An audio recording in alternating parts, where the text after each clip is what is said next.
ከዚህ የበለጠ የኖህና የሎጥ ዘመን አለ እንደ ወንድሞች እናቶች? ሌላ ነው የምትጠብቁት? ጌታ የተናገረው ይሄን አይደል? አዎ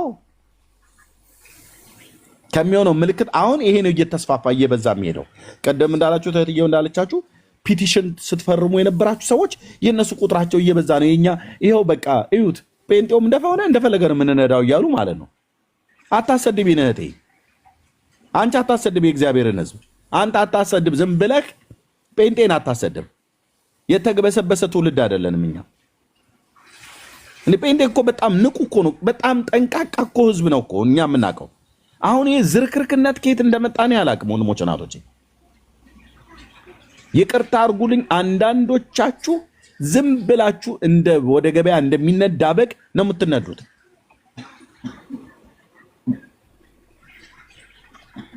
ምንድነው? ማን ነው? ከየት ነው? ከየት ነች ብሎ እኮ ይመረምራል እኮ የእግዚአብሔር ሕዝብ። አሁን ግን መመርመር የለም። መታ እኔ እዚህ ሳወራ እታች እሷ በኮሜንት ትቃወመኛለች። ከዛ ደግሞ ሂጂ ብዬ ሚዩት ሳረጋት ኤርሚጌ የወደድኩን ያህል እውነትሽን ነው።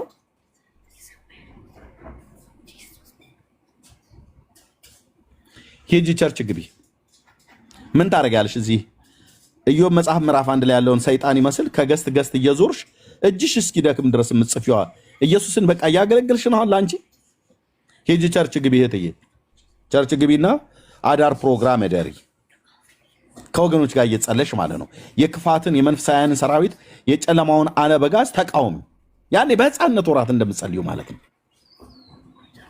እዚህ በቃ አሁን እኔ ይህን ስዘጋ ደግሞ ሌላ ቤት ትሄዳላችሁ። እዛ ደግሞ ትሄዱና ማለት እንዴ የሴቶች መብት መከበር የለበት። ማን ነው የሴቶች መብት አይከበር ብሎ ያለው?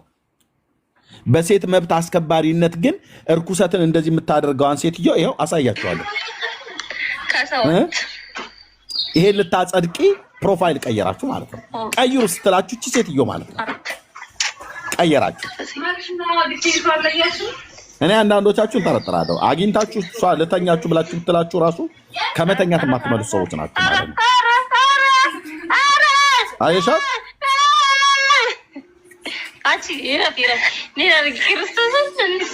ይሄ ነው የኖህ ዘመን፣ ይሄ ነው የሎጥ ዘመን።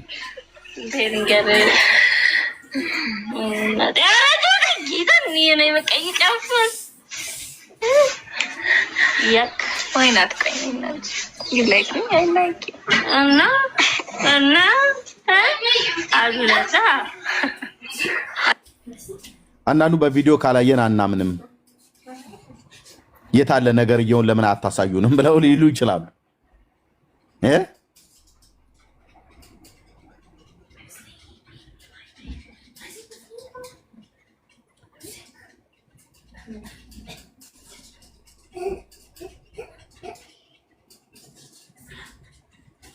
ሰይጣኑ ማነው? ሙስሊሞች አንዳንዴ ሰውየው እንዳይሰማ ሰይጣን ሽንቱን ሸንቶበታል ጆሮ ላይ ብለው የሚሉት ነገር እውነት ሳይሆን አይቀርም። አንዳንዱ ጴንጤ ላይ እንደዚህ ሰይጣን ሽንቱን ሳይሸናበት አይቀርም ጆሮው ላይ።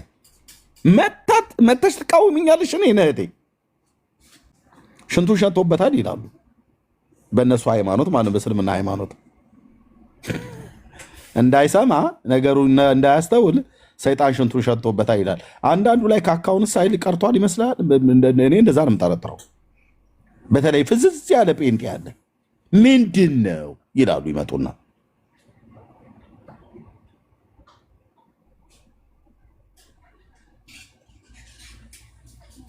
በቃ ጴንጤዎች ተቃወሙ የሴቶች መብት።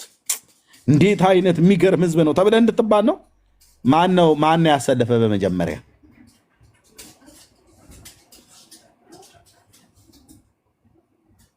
ኦኬ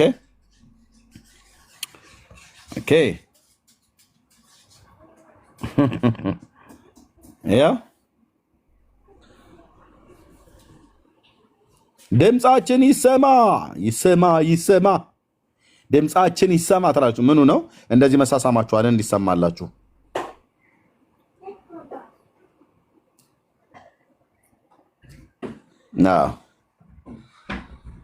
ድምጻችን ይሰማ በሉ። ባል ምንድን ነው ጋይስ? ምንድን ነው? በእናታችሁ ንገሩኝ።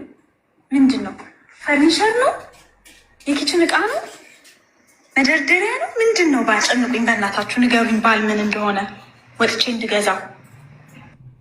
አይሻት እሷ የአርቲፊሻል የወንድ እቃዋን ገዝታለቻ።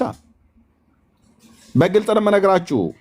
በፕላስቲክ የተሰራ የወንድ ብልት ይሸጣል በገበያ ላይ በዓለም ዙሪያ እና እሱን ገዝታለች። በዛ በገዛችው ነገር ሴቱን ትተኛዋለች ማለት ነው። እና ምን ትላለች? እዚህ ትመጣና ባል ምንድን ነው ጋይስ? ምንድን ነው? በእናታችሁ ንገሩኝ። አታውቀውም። ምንድን ነው? ፈርኒቸር ነው? የኪችን እቃ ነው?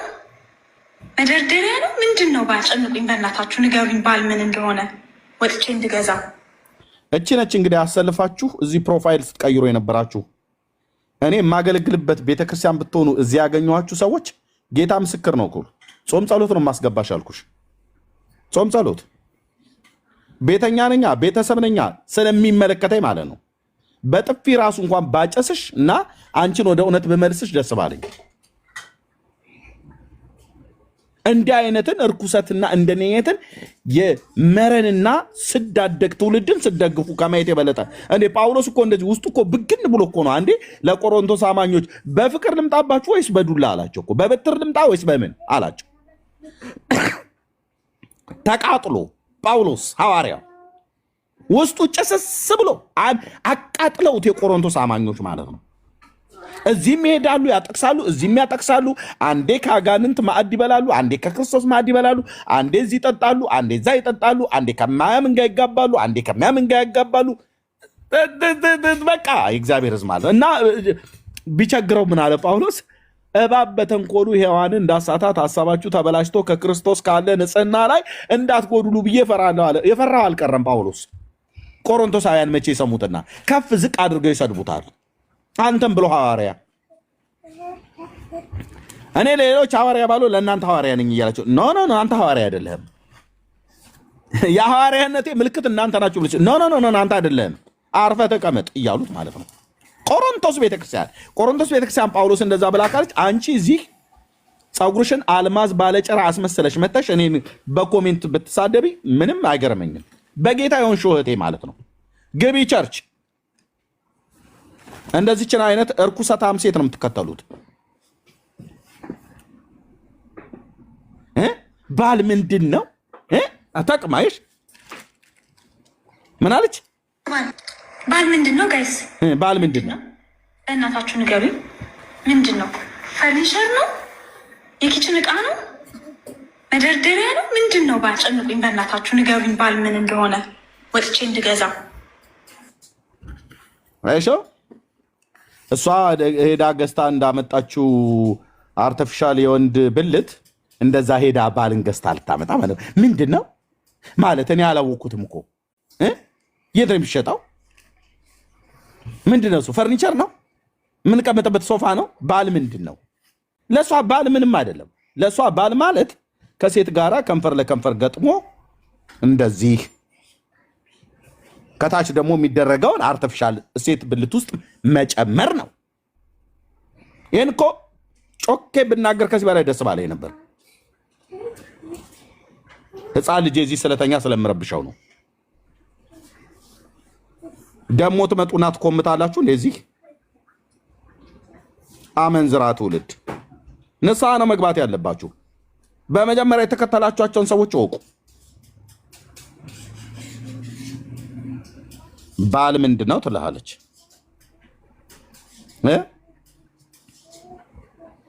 ያው እዚያ አይኗን ታጥባ ገስት ላይ ቁጭ ብላ ሼር አድርጉ፣ ኮፕሊንግ ታብ አድርጉ ብላ ስትል አንቺ ታደርጊያለሽ ሳይደርሽ ማለት ነው።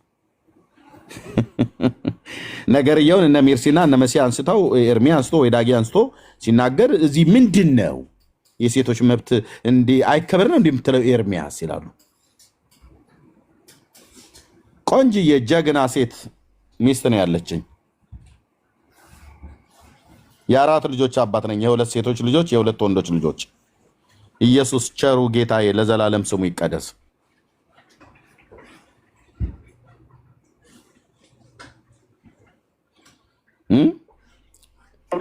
ከሃይማኖት ሴቶችን ከሃይማኖት ተቋማት መውጣት ነው አንግሌ። ታትስ ማይ ኦንሊ አንግል። ፌሚኒዝም ብዬ ራሱ አይደለም የኔ አንግል። ሴቶች ከሃይማኖት ስርዓት ውስጥ ከወጡ ወይም ከሃይማኖት አስተሳሰቦች ውስጥ ከወጡ it's just only natural. You know, I'm so glad to see that you guys are coming to the realization that religion is actually a weapon formed against women. ለሴቶች ጠላት የሆነ ኢንስቲትዩሽን ነው ራሱ። for some ለአንዳንድ ወንዶች ሊጠቅማቸው ይችላል፣ ስትራክቸር ስለሚሰጣቸው ቢሄቪየራቸው ማኔጅ ስለሚያደርግ ይጠቅም ይችላል። ግን ለሴት ግን ኮምፕሊትሊ ካውንተር ኢንቱዊቲቭ የሆነ አጌንስት የሆነ አእምሯን እንትን ካለችበት ከፍታ አውርዶ መሬት ላይ የሚያስቀምጣት አይዲዮሎጂ ነው ብዬ ነው ማስበው። በብዙም ከዛ ከዶክተር ማህሌት ጋር በጣም እስማማለሁ።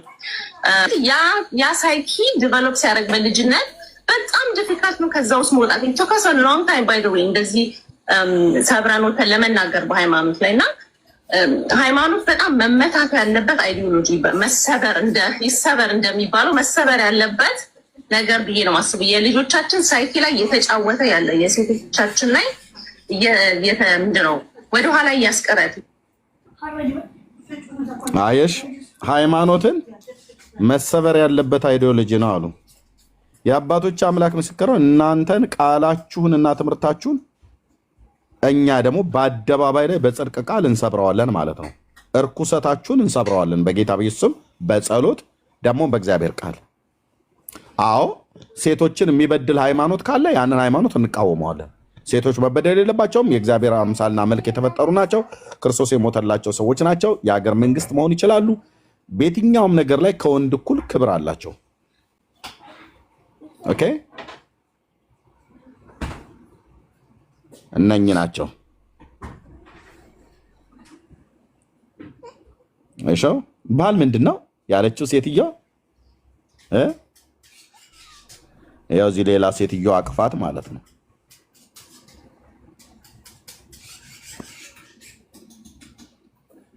ያው እዚህ ጋር ማለት ነው።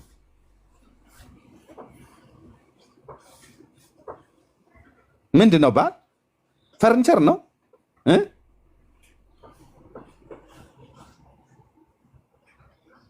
አጋጣሚ ግን ልነግራችሁ የምፈልገው ነገር ሃሽታግ ትሰማል በምንም አይነት ምክንያት እየተቃወማችሁ ያላችሁ ሰው ባህል ነካ፣ የወንዶችን ስም ኢንተርናሽናሊ አጠፋ፣ ትዳርን ሊያበላሹ ነው፣ ሌዝቢያን ነች ያስጀመረችው፣ ግብረሰዶምን ሊያመጡ ነው፣ መጨረሻው ግብረሰዶምን ማምጣት ነው ምናምን የምትሉ ሰዎች ትሎች በሙሉ ግሜ ደጋግሜ ልንገራችሁ፣ ትዳራችሁ፣ ማህበረሰባችሁ፣ ባህላችሁ፣ ባንዲራችሁ፣ ሀገራችሁ፣ ሃይማኖታችሁ ገደል መግባት ይችላል።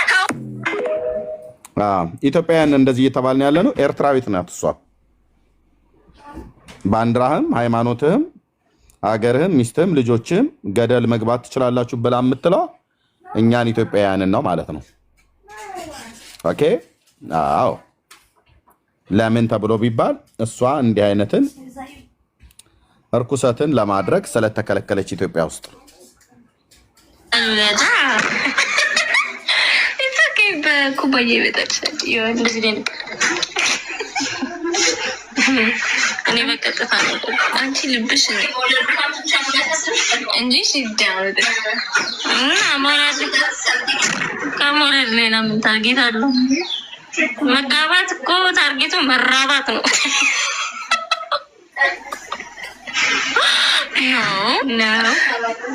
ነው መጋባት መራባት ነገር የለውም ምንም።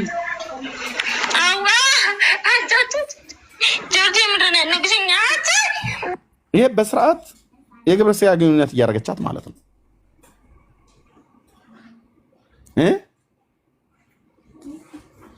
ጌታችን ኢየሱስ ማቴዎስ ወንጌል ሉቃስ ወንጌል ላይ ቅድም የነገርኳችሁ አስቀድሞ የሰው ልጅ ከመምጣቱ በፊት የኖህ ዘመንና የሎጥ ዘመን ይሆናል ብሎ እነዚህን ሁለት አባቶችን ጠቅሶ የነገረን ዘመን ውስጥ አለንበት ወይ የለንበትም ብዬ ከእናንተ ማረጋገጫ አልፈልግም።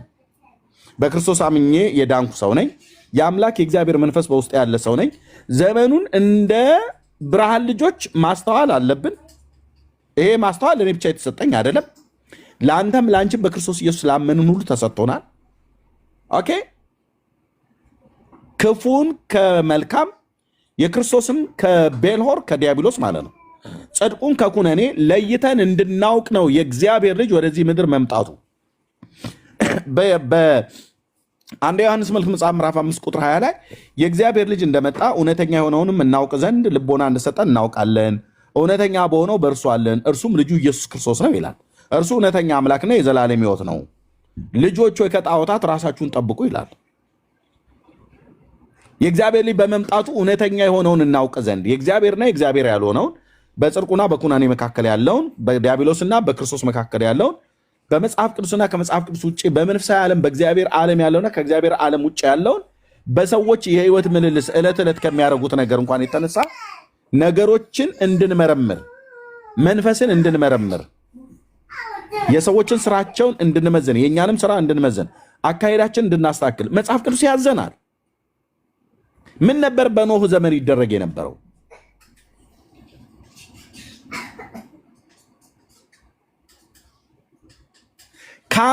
ካም የተባለው የኖህ ልጅ በአባቱ በኖህ ላይ ምን ነበር ያደርገው? የወይን ጠጅ አጠጥቶ ምን ነበር ያደረገው?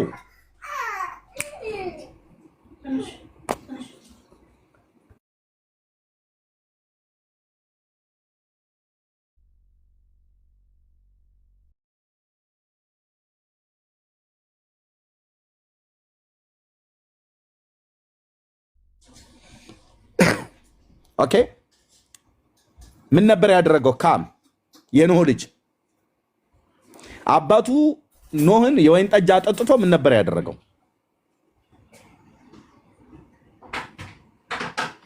አንድ ሎጥ በሰዶምና በገሞራ በነበረበት ጊዜ ላይ ይበሉና ይጠጡ ያገቡና ይጋቡ ቤትንም ይሰሩ ይተክሉም ነበር ይላል። ይሄን ብቻ ነበር ያደርጉ የነበሩት ማለት ኢየሱስ ቆርጦን የነገረን እያልኩ ነው አይደለም። ግን ይሄ ብቻ ነበር የሰዶም ኃጢአት አይደለም። እግዚአብሔር ስለበሉና ስለጠጡ ስለገዙ ቤት ስለሰሩ ስለሸጡ ስለተከሉ አይደለም እሳት ከሰማይ ያወረደባቸው። ሰዶምና ገሞራ አዳማና ሲባዮ የሚባሉ 4 ከተሞች ናቸው አብረው የጠፉት። ምን አልኩኝ? ሰዶምና ገሞራን ብቻ ነው አብዛኛው ህዝብ የሚያውቀው። አዳማና ሲባዮ የሚባሉ ከተሞችም አሉ። በዘዳግም መጽሐፍ ምዕራፍ 29 ቁጥር 23 ላይ የእግዚአብሔር አምላካችን ቃል ይህንን ይናገራል። እነዚህን 4ቱ ከተሞች እንደዚሁም በትንቢተ ሆሴዕ መጽሐፍ ምዕራፍ 7 ላይ ሁሉ ጭምር ማለት ነው። ዘዳግም ስንት ነው ያልኳችሁ? 29 23 እዩ የሚለውን ምድር ሁለንተናዋ ዲንና ጨው መቃጠልም እንደሆነባት እንዳትዘራም እንዳትበቅልም ማናቸውንም ሳርና ልምላሜ እንዳይወጣባት እግዚአብሔር በቁጣውና በመዓቱ እንደገለበጣቸው እንደ ሰዶምና ገሞራ ሰዶም 1 ገሞራ 2 እንደ አዳማና እንደ ሲባዮ አዳማ 3 ሲባዮ 4 ከተሞች ናቸው የጠፉት። አዳማ ማለት ይሄ እኛ ጋር ያለው ናዝሬት አይደለም። በኦሮምኛ አዳማ የተባለው እሱ አይደለም። ሰዶምና ገሞራ ምንድነው የነበሩበት ማለት ነው። ቦታው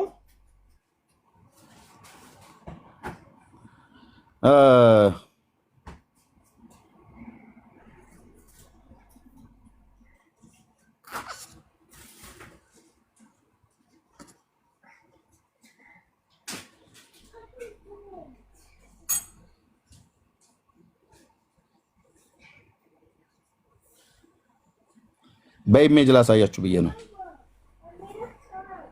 ይሄ ማለት ነው ይሄ አካባቢ ዴድ ሲ አካባቢ ማለት ነው። ሙት ባህር ያለ እግዚአብሔር እንደዚህ ነው ያደረገው ሀገሩ።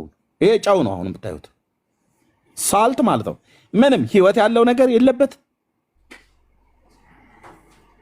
አይዘራ፣ አይታጨድ፣ አይበቅልበት፣ ልምላሜ ህይወት የሚባል ነገር የለም።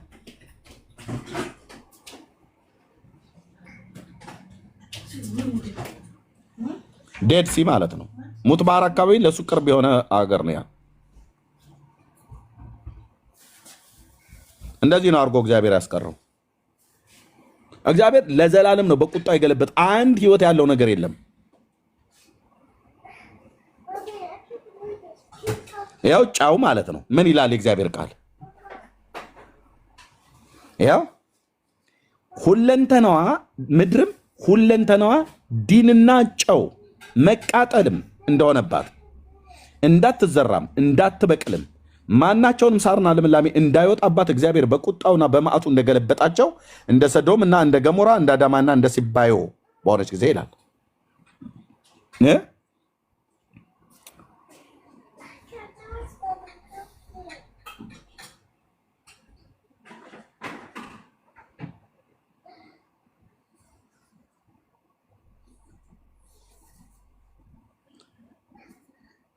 እሺ እዚህ ጋር ጉግል ላይ ብቻ ገብታችሁ ሰዶምና ገሞራ ብቻም ብለ ማለት ነው የነበረውን። ይሄን ለማየት ከፈለጋችሁ እዚህ ብቻ ሄዳችሁ ቼክ ማድረግ ብቻ ነው። የለም እግዚአብሔር ውድማ ነው ያደረገው። ወንድሞች እናቶቼ፣ ይሄ ዝም ብሎ ታሪክ መስሏችሁ ከሆነ በጣም ተሳስታችኋል። ውድማ መታሰቢያው ነው ለዘላለም እግዚአብሔር ያጠፋው።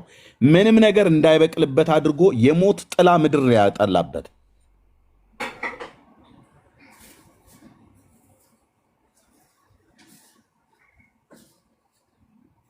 እንዲህ አድርጎ ነው ያስቀረው። እንጀራ ስለበሉና ስለጠገቡ ስለሸጡና ስለለወጡ ብቻ አይደለም። በሰዶም ይደረግ የነበረው ኃጢአት ምን እንደሆነ መጽሐፍ ቅዱስ በግልጽ ሆናል። ለእኛ ለማስታወስ ጌታችን ኢየሱስ ክርስቶስ እዚህ ሁለቱን ዘመን ጠቅሶ ነገረን። ለምንድነው እግዚአብሔር ያንን ታሪክ ጠቅሶ ጌታውን የሚነግረን? ምን ያስፈልጋል? ለምንድነው የሚያስታውሰን እግዚአብሔር? ጌታ ኢየሱስ ክርስቶስ ለምንድነው ያስታውሰን? እዚህ በሉቃስ ወንጌል መጽሐፍ ምዕራፍ 17 ላይ ቀደም ያነበብኩላችሁ ለምንድነው የሚያስታውሰን? እነዚህን ሁለት ዘመናት አስቡ እያለ ነው። አንደኛ በዚያ ዘመን የሚኖረው ትውልድ ይኖርበት የነበረው የህይወት ስርዓት ማለት ነው። ተዚህ ላችኋል አይደል? ዘፍጥረት መጽሐፍ ምዕራፍ 7 ላይ ኖህ በነበረበት ዘመን እንደዚሁም ዘፍጥረት መጽሐፍ ምዕራፍ 8 ሁሉ ጭምር ማለት ነው። ከ6 ቢጀምርም እንኳን ቅሉ ምዕራፍ 6 ማለት ነው። የኖህ ትውልድ እንዲህ ነው። ኖህ በትውልዱ ጻድቅና ፍጹም ሰው ነበረ፣ አካሄዱም ከእግዚአብሔር ጋር አደረገ። ኖህም 3 ልጆችን ሴምና ካም ያፌትን ወለደ። ምድር በእግዚአብሔር ፊት ተበላሸች ይላል። ከማየት የተነሳ ከሚኖርበት ማህበረሰብ ከሚኖረው ትውልድ የተነሳ ማለት ነው። እግዚአብሔርም ምድርን አየ፣ እነሆም ተበላሸች፣ ስጋ የለበሰ ሁሉ በምድር ላይ መንገዱን አበላሽቶ ነበር ይላል። የህይወት ስርዓት ተበላሸ ማለት ነው። ስጋ የለበሰ ሁሉ ማለት ከአንድ ቤተሰብ ውጭ ሌላው በሙሉ ማለት ነው። ዛሬ የማትቃወመው ብራዘር፣ በዚያ ዘመን የነበሩ ኖህ ስለተቃወመን የተረፈው። አንደኛ በቃልም ይቃወም ነበር፣ ሁለተኛ በተግባርም ይቃወም ነበር። እነሱ ያደርጉት የነበረውን እርኩሰት አያደርግም ነበር። ዛሬ ኦኬ ምልህ ብዙ ማለት እንደዚህ እኮ ማካበድ የለብህም ኤርሚያስ ብለሽ አቅልለሽ የምታየው ነገር ነገ ምንድነው? አንድ የሚባል አንድ ሳር ነበረ። አይ ዶንት ኖ ሳር አልኩኝ። ምንድነው? የአረም ዝርያ ነው።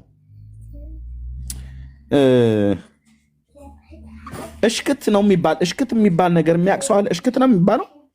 እኔም ረሳሁትኝ ከገጠር ከወጣሁ በኋላ። ባቄላና አተር በተለይ ከዘራን በኋላ በተለይ ባቄላን አይወድም፣ ወዲያውኑ ነው የሚይዘው። ፕሊስ እንደኔ ገጠር ገበሬ የሆናችሁ ሰዎች እስኪ ንገሩን። እሽክት እስቲ ልጻፈው። አይዶ ነው ካለ ጉግል ላይ በጣም አደገኛ አረም ነው። እሽክት ነው የሚባለው። ጌታ ኢየሱስ ለዘላለም ይባረክ። አረሳሁትም ማለት ነው። አንተ እሽክት ነው። ቆይ ወንድም አለ እሽክት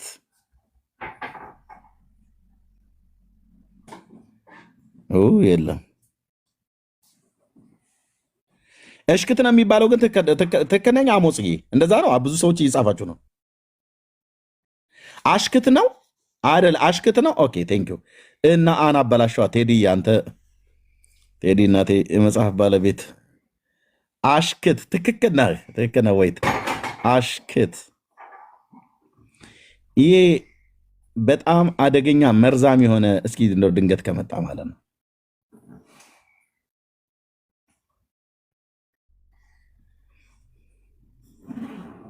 አዎ ይኸው እራሱ ከነምላሱ አሽክት ይሄ ወንድሞች እናቶቼ ያውላችሁ ይሄ በጣም አደገኛ አደገኛ አደገኛ አደገኛ አረም ነው። እኛ አመት ሙሉ ደክመን እኔው ራሴ በዚህ እጆቼ በሬ ጠምጄ ሞፈር አዋድጄ ቀንበር በሮቹ ላይ አድርጌ ጠምጄ አርሼ የዘራሁትን ባቄላ ይሄ ፈልፈልቱ አረም አልኩ። በጣም እጅግ መጥፎ አረም ነው። እንደ ሰውነትን ሁሉ ስነካው ራሱ እንደዚህ እንትን ምንድነው ይከረድዳል። አሽከት ይባላል። ቴንክ ዩ ቴዲዬ። እኛ ነበር ያልኩትኝ። አዎ ከብት ሁሉ ነው የሚገላው። ልክ ነሽ። አሉማ እንደሚባለው ሳር ማለት ነው። እሽክት ይባላል። አዎ ይቧጭራል። ልክ ናችሁ። በጣም ብዙዎቻችሁ አውቃችሁ ታው ይቆርጣል፣ ይቧጭራል። ልክ ናችሁ። ይሄ ማለት ለባቄላና በተለይ ለአተር እንኳን ችግር የለበትም መሬትም ላይ ስለሚጋደም ማለት ነው። ባቄላን ግን አይወድም፣ ጠር ነው። በቆሎም ላይ ለመውጣት ይፈልጋል። ወዲያውኑ ነው ደግሞ ከባቄላው እድገት በላይ ይሄኛው ነው ቀድሞ የሚወጣው ማለት ነው። ቴዲ እንዴት ዝም አልከው? ይሄንን ለሃይማኖት መቀንጨር ለአንድ ሰው ሃይማኖት እንዴት ዝም አልከው? በዚህ ጉዳይ ላይ የሆነ አርዕስ ምንም አልመጣለም ቴዲ? ለመጽሐፍ በእውነት እኮ ጥሩ እኮ ምሳሌ የሚሆን እኮ ነገር ነው። በዚህ ላይ ተንተርሳ አንተ ጥሩ ጸሐፊ ስለሆንክ አሽክት የአሽክት አረም አንድን ሰው በመንፈሳዊ ህይወቱ እንዳያድግ እንደዚህ ይሄ አቀንጭራ እንደሚባለው ነገር አቀንጭሮ ሚስ ማለት ነው። ዛሬ የማንቃወመው እርኩሰት ነገ እንዳሽክት አሽክት እንደያዘው ባቄላ አናተ ላይ ተጠምጥሞ ነው ገደል የሚከተ ማለት ነው። የሰዶምና የገሞራ ሰዎች እንደ ሎጥ አልተቃወሙትም። ሎጥ ግን ጻድቅ ነፍሱን እያስጨነቀ በሴሰኛ ኑሯቸው ብሎታል ጴጥሮስ ሲጽፍ። ቅዱስ ጴጥሮስ ሲጽፍ እንደዛ አይደለ? አዎ በመካከላቸው እየኖረ በሴሰኛ ኑሯቸው ጻድቅ ነፍሱን እያስጨነቀ ይኖር ነበር ይላል። ምን አይቶ ነው የሚጨነቀው? ማነው? ሎጥ በመብልና በመጠጣቸው ብቻ ነበር ይጨነቀ ነበረው? ኖ አይደለም። ከመብሉና ከመጠጡ ጋራ በተጓዳኝ አብሮም ነው የሚከተለው። የሰው ልጅ እንደፈለገ ከበላ እንደፈለገ ከጠጣ ምንድነው የሚሆነው? እውነቷን ቁጭ አድርገን እንነጋገራት። ይፋንናል አይፋንንም? ጥጋብ ሰው ላይ ከመጣ ምንድነው የሚያደርገው? ከጥጋብ አንዱ ምልክት ምንድነው የሚሆነው? ወንድሞች እናቶች፣ ጥጋብ የሰውን ባል መንጠቅ አያሰኝሽም? ሁሉ ነገር ቢደላሽ የሰውን ሚስት መንጠቅ አያሰኝም? ጥጋብ ምን እንደሚያደርገው? ምነው ዝም አላችሁ? ምነው ዝም አላችሁ? ምነው ዝም አላችሁ? ኦኬ፣ ጌታ መሳደብ እንዳለ ነው። ልክ ነኝ። ሰላም። ከዛስ ባለፈ በተለይ ከዚህ ከሩካቤ ስጋ ጋር ከግብረ ስጋ ግንኙነት ጋር በተገናኘ ምንድን ነው የሚያደርገው? ጥጋብ ታያት ራሂማ እብሪተኛ እሱን ታዩ አለመስማት ማለት ነው። ኦኬ እኔ ቀጥታ እንትኑ ላይ ፖይንቱ ላይ ነው እያወራ ያለሁት። ሁሉ ቀን አሁን ሰው ቢጠግም እንደሚሆነው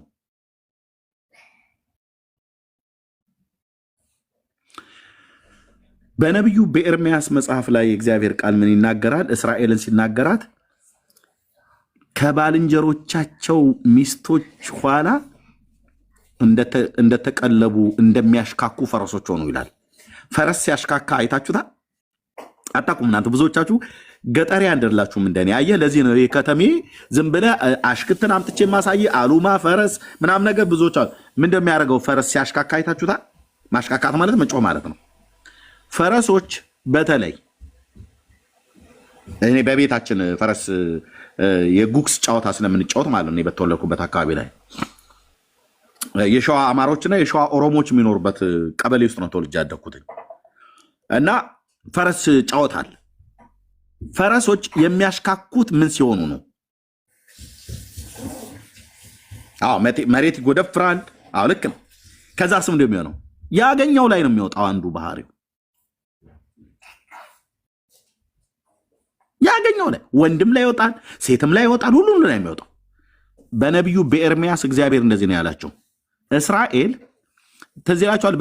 በትንቢተ ሕዝቅኤል መጽሐፍ ምዕራፍ 16 ላይ ጥግብ ባለችልህ እቺ ጉደኛ ሀገር ማለት ነው። ጌታ ይባርካቸው እስራኤልም ማለት ነው ያልኩትኝ።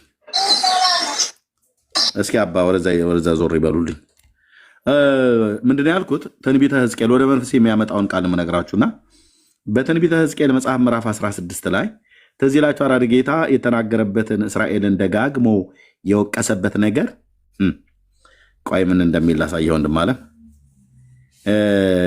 በውሃ ውስጥ ምንድነው የፍቅር ጊዜሽ ነበር፣ በደም ውስጥ ታደሽ በህይወት ኑሪ ብያልኩሽ፣ በውሃ አጠብኩሽ፣ ከደምሽም አጠራውሽ በዘይት። ቆይ ይሄንን አይደለም፣ ይሄንን ሁሉ ከደንኩልሽ ይላታል። ከዛ በአፍንጫሽ ቀለበት፣ ለእግርሽ ጫማ፣ ወርቅ ምናምን ነገር በጣም ምን ያላደረገው ነገር አለ ጌታ። አበላውሽ ይላታል፣ አጠገብኩሽ፣ ምን ያልኩሽ። ከዛስ ከልብስሽ ወስደሽ ቆይ እዚህ ጋር ምን ይላል? ጌታ ጥግብ አድርጎ አበላት። ልክ ድንቡሽቡሽ እንዳለች ልጃገረድ ታጥባ ተኩላ ምናምን ነገር እንደምትወጣ እስራኤል እንደዛ ማረባት ማለት ነው። ጌታ ስንት ነገር አበላት አልኩ። ሁሉ ነገር በአፍንጫዋ ቀለበት፣ ጉቶቿ፣ በጆሮቿ ጉትቻ፣ ለራስሽም የክብር አክሊል አደረጉ ይላል። ምን ያላደረገው ነገር አለ? ጌጥም አስጌጥኩሽ፣ በእጅሽም አምባር፣ በአንገትሽም ላይ ድሪ አደረግኩልሽ። በቃ አሞላቀኩሽ እያላት ነው እግዚአብሔር እስራኤልን። ኦኬ ቴንኪው ጌታዬ። አንተ ጋር መጥቶ ታዲያ ማን ከዛስ በወርቅ በብር አጌጥሽ፣ ልብስሽንም ጥሩ በፍታ ሐር ወርቀ ዘቦ ነበር። አንቺም መልካሙን ዱቄትና ማር ዘይትን በላሽ፣ እጅግም በጣም ውብ ሆንሽ፣ ለመንግስትም ደረስሽ ይላታል። አቤት ጌታዬ፣ ዱቄት ማር ዘይትን ሰጣውሽ በላሽ ይላታል። በዘዳግም መጽሐፍ ምዕራፍ 32 ላይ እንደሚታውቃላችሁ በእግዚአብሔር መንፈስ ውስጥ ሆኜ ነው የምነግራችሁ የአምላኬን ቃል። ምን ይላል? ይሽሩን አበላሁ ይላል ያዕቆብን ማለት ነው። እዛም ደግሞ ልክ እንደዚሁ አበላሁ። አንድ መዓት ምግብ ደረደረለት። የባሳንን አውራ በግ እና የባሳንን አውራ በግ እንደዚሁም ደግሞ ከጭንጫ ድንጋይ የሚገኝን ቅቤ ሁሉ ማር በላህ። የአውራውን በግም ስብንም ደሙንም ሁሉ የወይኑን ጠጣ ይለዋል እግዚአብሔር። አንድ መዓት ቢፌ ፊት ለፊቱ አስቀመጣል። ከዛ ይሽሩን ወፈረ፣ ሰባ፣ ደነደነ ይላል። መስባትና መደንደን ብቻ ሳይሆን ቀጥሎ የፈጠረውን አምላኩን ናቀ፣ በመድኃኒቱ አምላክም አልታመንም፣ በእንግዶች በሌሎችም አማልክት አስቆጡት ይላል። ጥጋብ የሚያመጣውን ጣጣ። ከዛ እንደዚህ አበላሁሽ፣ እጅግም በጣም ውብ ሆንሽ ይላታል። እስራኤል እንዴት ውብ ላትሆን ነው? በአንቺ ላይ ካኖርኩት ከክብሬ የተነሳ ውበትሽ ፍጹም ነበርና ዝናሽ ወደ አሕዛብ ሁሉ ወጣ ይላል ጌታ እግዚአብሔር። ነገር ግን በውበትሽ ታምነሻል፣ ስለ ምንዝርናሽ አመንዝረሻል፣ ምንዝርናሽም ከመንገድ አላፊ ጋር አበዛሽ ይላታል። ከጥጋብ በኋላ ምንዝርና። አዎ እስራኤልን ያገኘ ጴንጤን ላይ ያገኘው ነው እንዴ ብራዘር? ጌታ ሆይ ያዘ ብለህ ካላልክ ከልብስሽም ወስደሽ በኮረብታ ላይ በዥንጉርጉር ልብስ ያስጌጥሻቸው መስገጃዎችን ለራስሽ ሰራሽ። በዚያም ገልሞትሽ እንዲህ ያለ ነገር ከአሁን በፊት አልነበርም፣ ከእንግዲህ ወዲህ አይሆንም። ከሰጠውሽ ከወርቄና ከብሬ የተሰራውን የክብርሽን ዕቃ ወስደሽ የወንዶች ምስሎችሽን ለራስሽ አድረግሽ አመነዘርሽባቸውም ይላል። ወርቅና ብር ሰጥቷት ከዛ ጣዖትን ሰርታ ማለት ነው። ቆንጅዬ ነው። ትንሽ አፍንጫውን አስተካክለው እየተባለ ቀርጻው ማለት ነው። ወርቀ ዘቦ ለብሰሽ ልብስሽንም ወሰድሽ ደረብሽላቸውም፣ ለነዛ ለጣዖታቱ ዘይቴንና ዕጣኔን በፊታቸው አኖርሽ ይላታል። ለእኔ መስጠት የነበረባችሁን ዘይትና ዕጣን ለነዛ ጣዖታት የወንድ ምስል ቆንጅዬ ሳይ ደረቱን ሰፋ ታደረገው። ደግሞ እውነቱን ልንገራችሁ የእግዚአብሔርን ቃል በግልጽ ስለሚናገር እነዚህ በተለይ የጥንት አሶራውያን የሚባሉት አገሮች ሕዝቅኤል ይናገረዋል። ይህንን የአምላክ የእግዚአብሔር ቃል ይናገረዋል። ምን ይላል? አባላ ዘራቸው እንደ ፈረስ የሆነ ይላል። ቃል በቃል የሚናገረው ምልምሎች የሆኑ ይሄ ወንደቃ የሚባለው አይነት ነገር ማለት ነው። ሴት አውል ተብሎ የሚጠራው አይነት እና እነዚህ አሶራውያን የጥንት አሶራውያን የሚባሉት ነነቫይ ዋናቸው ከተማ ነነዌ ማለት ነው። የነሱን ወንዶች እስራኤላውያን በግልጥ ነበር ይፈልጓቸው የነበሩት ከባቢሎናውያን ጋር። እንደዚህ የሊባኖስ ሴቶች ቆንጆች ናቸው ተብሎ እንደሚባል የአሶራውያን ወንዶችን ትከተላቸው ነበር። የነሱን የወንዶች ምስል የሰራችሁ ታውቃለህ?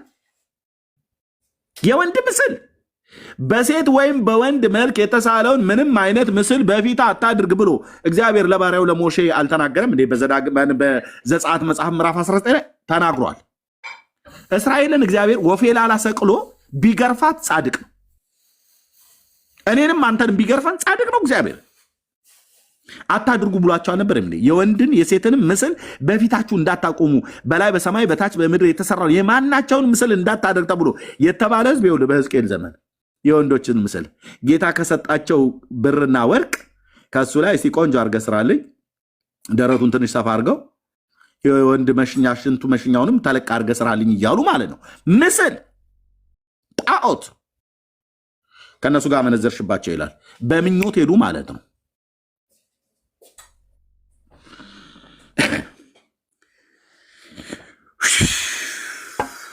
አምላኬ ወርቀ ዘቦንም ልብስሽንም ወስደሽ ደረብሽላቸው፣ ዘይቴንም ዕጣናቸውን በፊትሽ አኖሩሽ። የሰጠውሽን እንጀራዬን ያበላውሽን መልካሙን ዱቄቱን ዘይቱን ማሩንም ጣፋጩንም ሽታ አድርገሽ በፊታቸው አኖርሽ። እንደዚህ ሆኗል ይላል እግዚአብሔር። ለእኔ የወለድሻቸውን ወንዶችና ሴቶች ልጆችሽን መብል የሆኑላቸው ዘንድ ሰዋሽላቸው ይላል። እነዚህን ጣዖታት እዚጋ መሳሏ ብቻ አይደለም፣ መቅረጿ ብቻ አይደለም።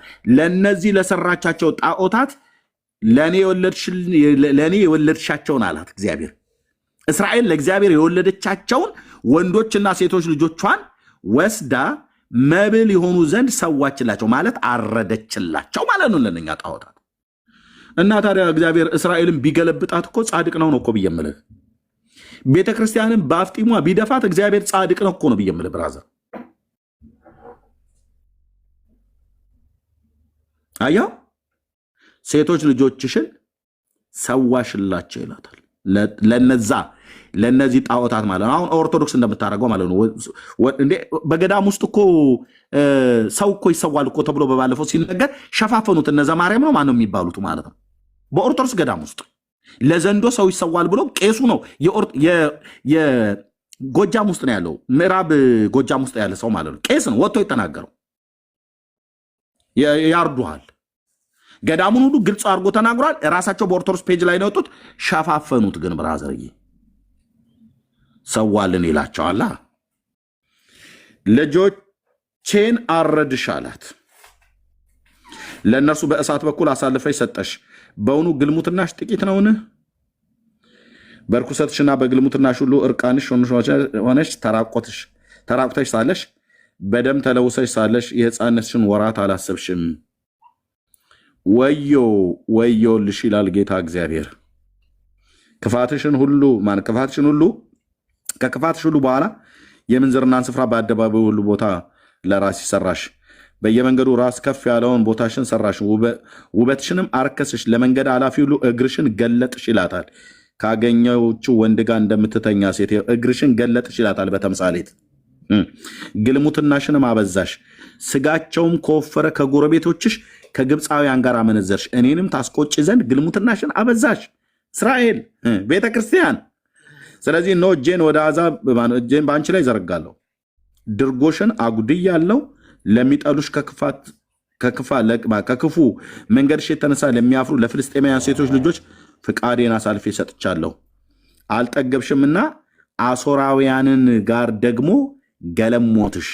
ከዚህም ጋር ገና አልጠገብሽም ይላታል። ከግብፃውያን ጋር ገለሞተች። ከዛ ነገር ደግሞ ከአሦራውያን ጋር ማለት ነው። ማቀያየር ሆነ እንደ እስራኤል ምን ሆነች ነው? ፈጣሪሽ ባልሽ ነው፣ ስሙ የሰራዊት ጌታ እግዚአብሔር ነው ብሎ በኢሳይያስ የነገረሽ እሱ ተረስቷል። እኔ አምላካችሁ እናንተ ሕዝቤ ትሆኑኛላችሁ ብሎ በሲና ኪዳንን ሲገባ ለሙሴ ምን ነበር ያሉት የእስራኤል ሕዝብ? አንተ ከጌታ ስማና ንገረን፣ እኛ ግን የአምላክን ድምፅ ሰምተን በሕይወት አንኖርምና በአንተ በኩል የሚነግረን እናደርጋለን ብለዋል ነበሩ። አዎ ተባብለዋል። እግዚአብሔርና እስራኤል ሲና ተራራ ላይ ቀለበት አድርገው ነበር? አላደረጉም። የጋብቻ ቀለበት አድርገው ነበር። አንተና እኔ ጋ አድርገን አልነበረም? እንደ ጌታን በተቀበልንበት ጊዜ ዓለምን ሰይጣንን ስራዋን ሁሉ ክጃለሁ፣ ኢየሱስ አንተን የህይወቴ አዳኝና ጌታ አድርጌ ተቀብያለሁ ብለህ እኮ ባልክ ቀን እኮ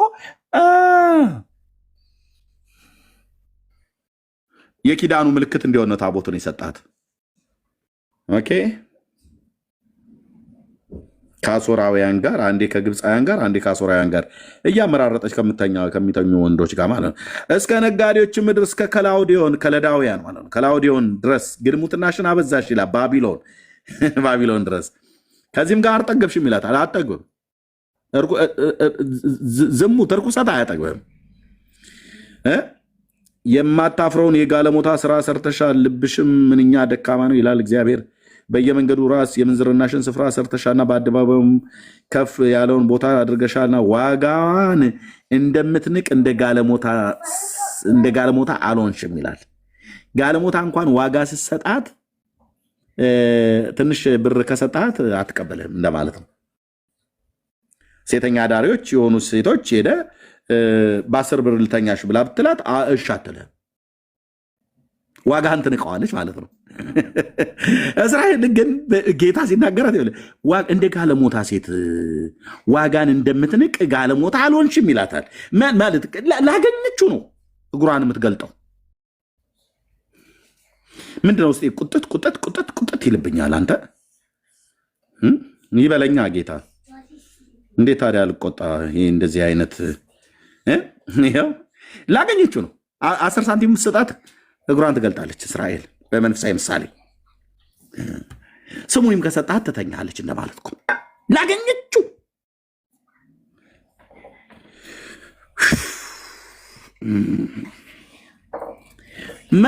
ጋለሞታ እንኳን እኮ ዋጋ አይቶ ይንቃል። አንቺ ምንም እኮ አትንቂም ነው ብሎ ይላል። ይታያል። ዋጋን እንደምትንቅ እንደ ጋለሞታ አልሆንሽም ማለት ቢያንስ የጋለሞታ ያህል እንኳን ብትሆኝ እኮ እያላት ነው። ጋለሞታ ዋጋ አቅልለ ከሰጣት አትሰጠህም። ከፍ ያለ ገንዘብ ከሰጣት ነው የምትሰጣት። ትዕማር ከይሁዳ ጋር ስትሴስን ዝም ብላ አይደለም የሴሰነችው። በመጀመሪያ ልግባ ብለው ሲላት ኦኬ ትገባለህ፣ እሺ ትሰጭኛለሽ፣ አዎ እሰጥሃለሁ አለችው። ያው የሚሰጠው ማለት ነው ሴቶች የሚሰጡትን ለወንዶች እሰጥሃለሁ አለችው። ለይሁዳ ለትልቁ ይሁዳ ኦኬ መልካም እና ዋጋዬንም እንደምትሰጠኝ ብላ ስትለው አመጣልሻለሁ በግ እልክልሻለሁ አላት። በግ ሊሸልት ነበር እየሄደ የነበረው እና በግ እልክልሻለሁ አላት። ኦኬ በግና ፍየል ትልክልኛለህ? አዎ ከምሸልታቸው። አዎ ጉዱን አላወቀ ይሁዳ። ኦኬ ጥሩ። ለዛ ማስያዣ ታዲያ የሚሆን ምን ትሰጠኛለህ በል ስል ራሷ ነች ደግሞ የመረጠችው። በትርና ቀለበቱን ስጠኝ አለችው። ይሁዳ ቀለበቱን አውልቆ ለትዕማር እንቺ እሙዬ ብለው ሰጣት። በትሬም ይኸው ነገርየውንም ካደረገ በኋላ ቆርጠ ስጠኝ ብለህ ብትለው ቆርጬ ሰጥሻለሁ ካደረግም በኋላ ብሎ ሊል እንደሚችል ወንዶች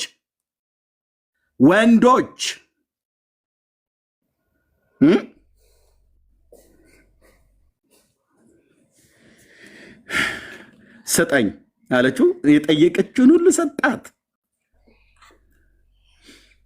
ቻርጀሩን አንቺ ማይ ሳምሰንግ አላችሁ አይደል? ኤፍሬም ኑሩ። የወንድ ጉድ እኮ ስንት እኮ ነው የኛ ጉድ።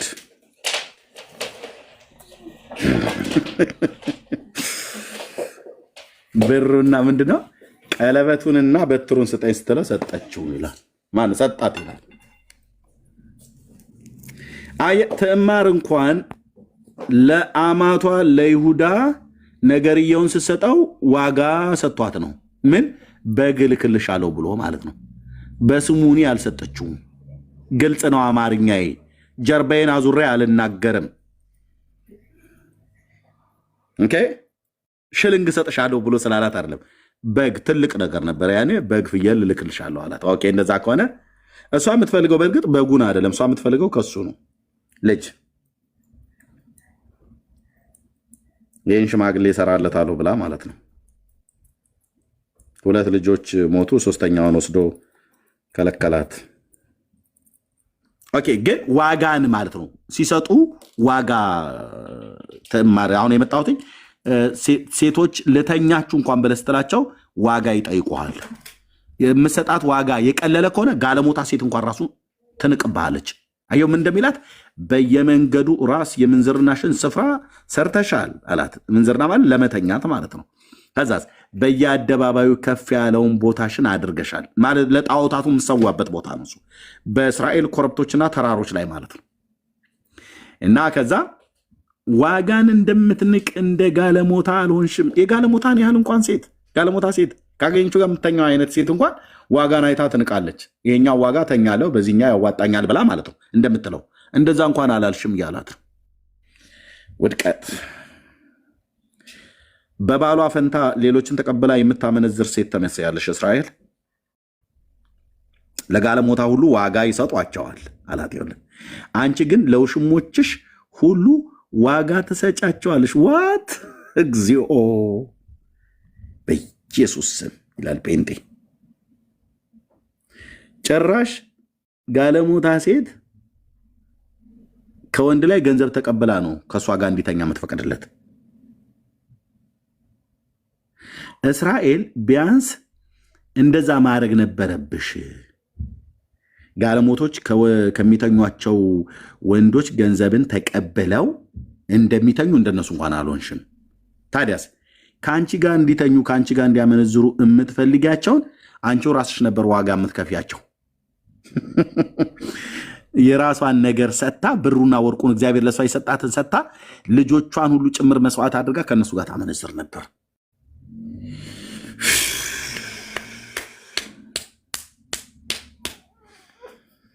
ለውሽሞችሽ ሁሉ ዋጋ ትሰጫቸዋለሽ። ከአንቺም ጋራ ልብ በሉ እህቶችና ወንድሞች፣ ከአንቺም ጋራ ምንድን ያላት? ከአንቺም ጋራ ለማመንዘር በዙሪያሽ ይገቡብሽ ዘንድ መማለጃ ትሰጫቸዋለሽ። ኑ ግቡ ከኔ ጋር አመንዝሩ ብላ ማለት በዙሪያ ኑ ግቡ ተራ በተራ ግብፃውያን ናቸውን የተሰለፋችሁት፣ ከዛ አሶራውያን፣ ከዛ ባቢሎናውያን፣ ከዛ ሞዓባውያን፣ አሞናውያን፣ ከዛ ፍልስጤማውያን በሙሉ ኑ ግቡ ግቡ፣ ኢትስ ኦኬ ለሁላችሁም ሰጣችኋለሁ እያለች እንደምትል አይነት ግልሙትናሽን ከሌሎች ሴቶች ግልብጥ ነው አላት። ማንም ለግልሙትና የሚተካከልሽ የለም። ዋጋ ሳይሰጥሽ አንቺ በዋጋ በመስጠት በዚህ ነገር ልዩ ሆነሻል አላት። ልሳቅ አልስቅ። የነቢያትን መጽሐፍ ሳነብ አሞጽ እያየህ ነው ወንድሜ።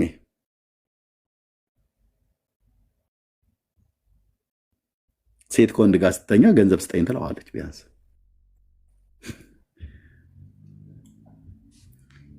አንቺ ዋጋ ሳይሰጥሽ አንቺ ዋጋ በመስጠት በዚህ ነገር ልዩ ሆነሻል። አንድ የጠብቁኝ።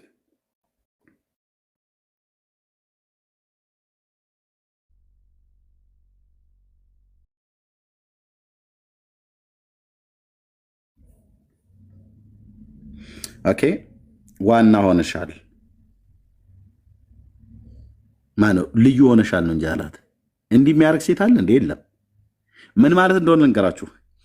እግዚአብሔር ለእስራኤል የሰጠውን ነገር ብርም ወርቁም ምድሪቱንም የሚበላውንም ማሩንም ቅቤውንም ወተቱንም የትኛውንም ነገር እስራኤል ከሰማይ በታች ምንም ኬትም አላመጣችም። የሰራዊት ጌታ እግዚአብሔር ነው ከኔ ጀምሮ እስካሁን ድረስ በዓለም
ስለዚህ ጋለሞታዊ እግዚአብሔርን ቃል ስሚ ብሎ ይላታል። ምን ልላችሁ ነው? በደልና ኃጢአት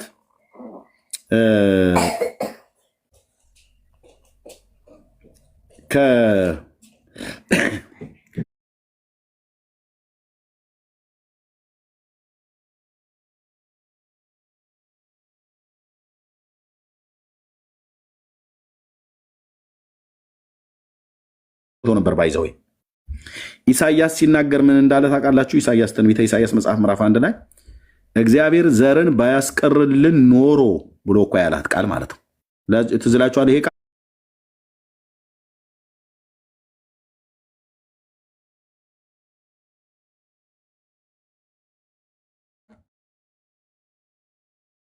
ይላል ማለት በሰዶምና በገሞራ የተገኘ በደልና ኃጢአት በእስራኤል መካከል ተገኝቶ ነበር። ሰዶማውያን በምድሪቱ ላይ ነበሩ በእስራኤል ዘመን፣ በንጉሱ በአሳ ዘመን ማለት ነው።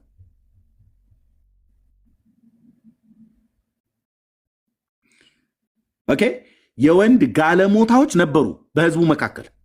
ግን በህጉ መጽሐፍ ላይ የሴትም የወንድም ጋለሞታ አይገኝ ነው ያለው። ባይዞ ጋለሞታ ለሴት ብቻ አይደለም የሚጠራው፣ የወንድም የሴትም ጋለሞታ ማለት ነው። ወንድሞች ናቶች ነበሩ።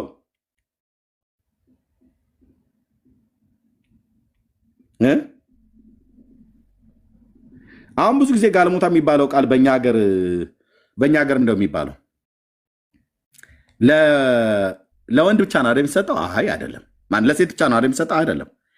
ያው ከደጅም በምትመጥራት በአንዲቱ በሚወዳት ስፍራ ከአንተ ጋር በመከላከል ይቀመጥ፣ አንተም አታስጨንቀው ይላል። ስለ ባሪያ ማለት ነው። ከዚያስ ከእስራኤል ሴቶች ልጆች ሴት ጋለሞታ አትገኝ። አንድ ሁለተኛስ ከእስራኤልም ወንዶች ልጆች ወንድ ጋለሞታ አይገኝ። ወንድም ሴትም ነው ጋለሞታ። ያው ጋለሞታ ወንድ፣ ጋለሞታ ሴት።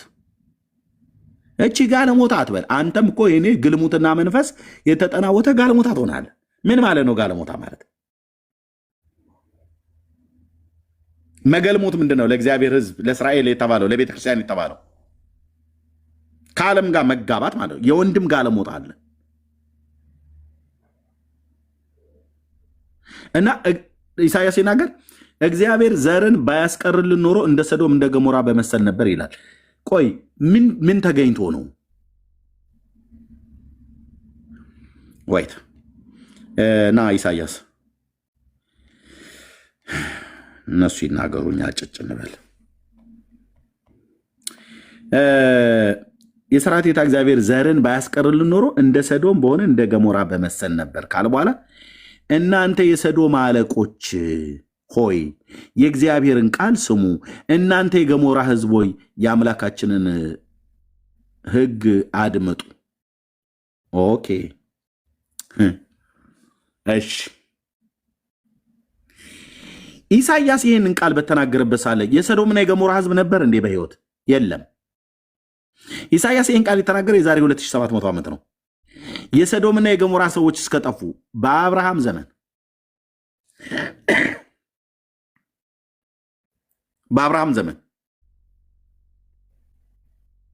ለበበሉ በአብርሃም ዘመን ቢያንስ በትንሹ ማለት እስራኤል ከግብፅ ምድር ከወጣ 1500 ዓመቱ ነው። አሁን ወደ ኋላ ሄደን ቢያንስ 400 እንኳን ራሱ ብንጠራው 430 ብንጠራው አብርሃም የነበረበት ማለት ነው። አሁን ያዕቆብ ወደ ግብፅ የወረደበት በአብርሃም ዘመን አይደለም። ይስሐቅ ተወልዷል። ከዛ ያዕቆብ ተወልዶ ያዕቆብ 7 ሰው ሆኖ ነው ወደ ግብፅ የገባው። የሁለቱን አባቶች የይስሐቅንና የያዕቆብን ዘመን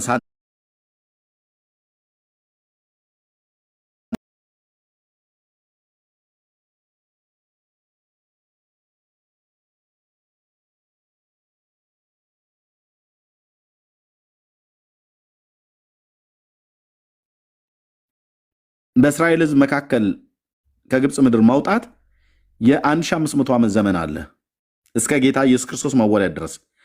ምታውላው ላይ 430 ማለት ነው። 1930 ማለት ነው። ኦኬ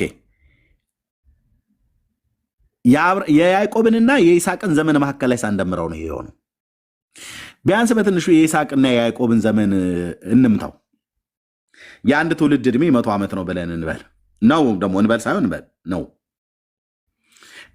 የያዕቆብን ዘመን ብቻ ማን ነው እንጂ ሰባው ነፍስ የተወለዱበት እነ ሌዊ እነ ስምዖን እነ ጋድ ምናምን ነገር እነ አሼር እነ ንፍታሌም የተወለዱበትን እሱን ሳንቆጥር ማለት ነው 12ቱ አባቶችን ሳንቆጥር ባይዞ ወደ ግብፅ ሲገባ ያዕቆብ በሙሉ ልጆቹን ወልዶ ጨርሷል። 70 ነፍሳት ናቸው።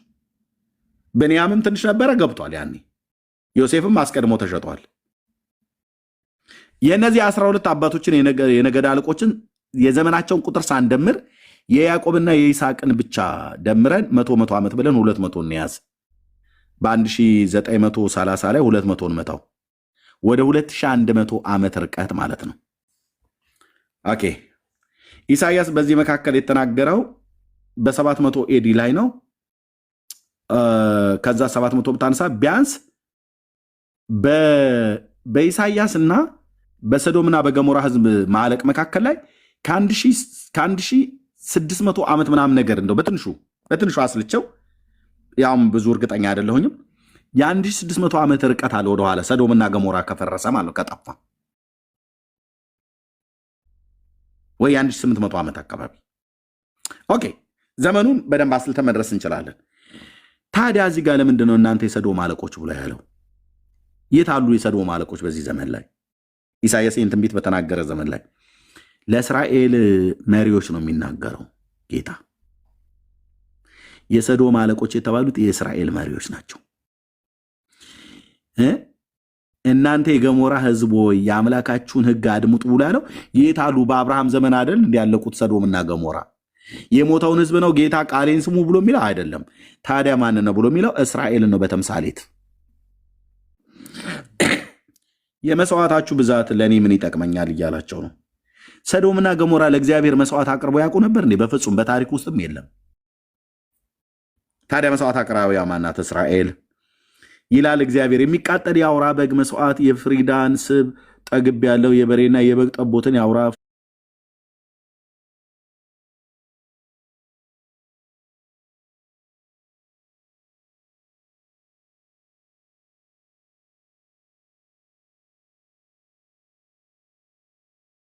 ይመጡ ነበር እንዲ ያኔ ወደ መቅደስ የሉም። አብርሃም በነበረበት ዘመን ደግሞ ቤተ መቅደስ የለም። አብርሃም ራሱ በዛፍ ስር ነበረ የሚያጥን የነበረው አባት አብርሃም ማለት ነው። ኦኬ እግዚአብሔር በተገለጠለት ስፍራ በዛ ቦታ ያጥን ነበር። ወይ ድንጋዮችን መሰዊያ በጅቶ ወይ ደግሞ ዛፍን ምናምን ነገር አድርጎ እንደዚህ ያጥን ነበር። ታዲያ ለሰዶምና ለገሞራ ህዝብ አይደለም ጌታ የሚያስተላልፈው? አይደለም። በተምሳሌታዊ በምሳሌያዊ ንግግር ለእስራኤል አለቆች ነው። አየ ይሄ በሰዶምና በገሞራ ህዝብ መካከል የተገኘ በደልና ኃጢአት በእስራኤል መካከል ስለተገኘ እግዚአብሔር ላጥፋን ብሎ ቢል እንደ ሰዶምና እንደ ገሞራ ነበር የምንመስለው እያለ ነው ኢሳያስ። ነገር ግን እግዚአብሔር ዘርን አስቀረልን እያለ ነው። ትሩፋት ቅሬታዎች ዘርን አስተርፎልን እንጂ እንዳላልቀን ነበር እያለ ነው። ለምን? በሰዶምና በገሞራ የተገኘ በደልና ኃጢአት ተገኘ። በትንቢተ ሕዝቅኤል መጽሐፍ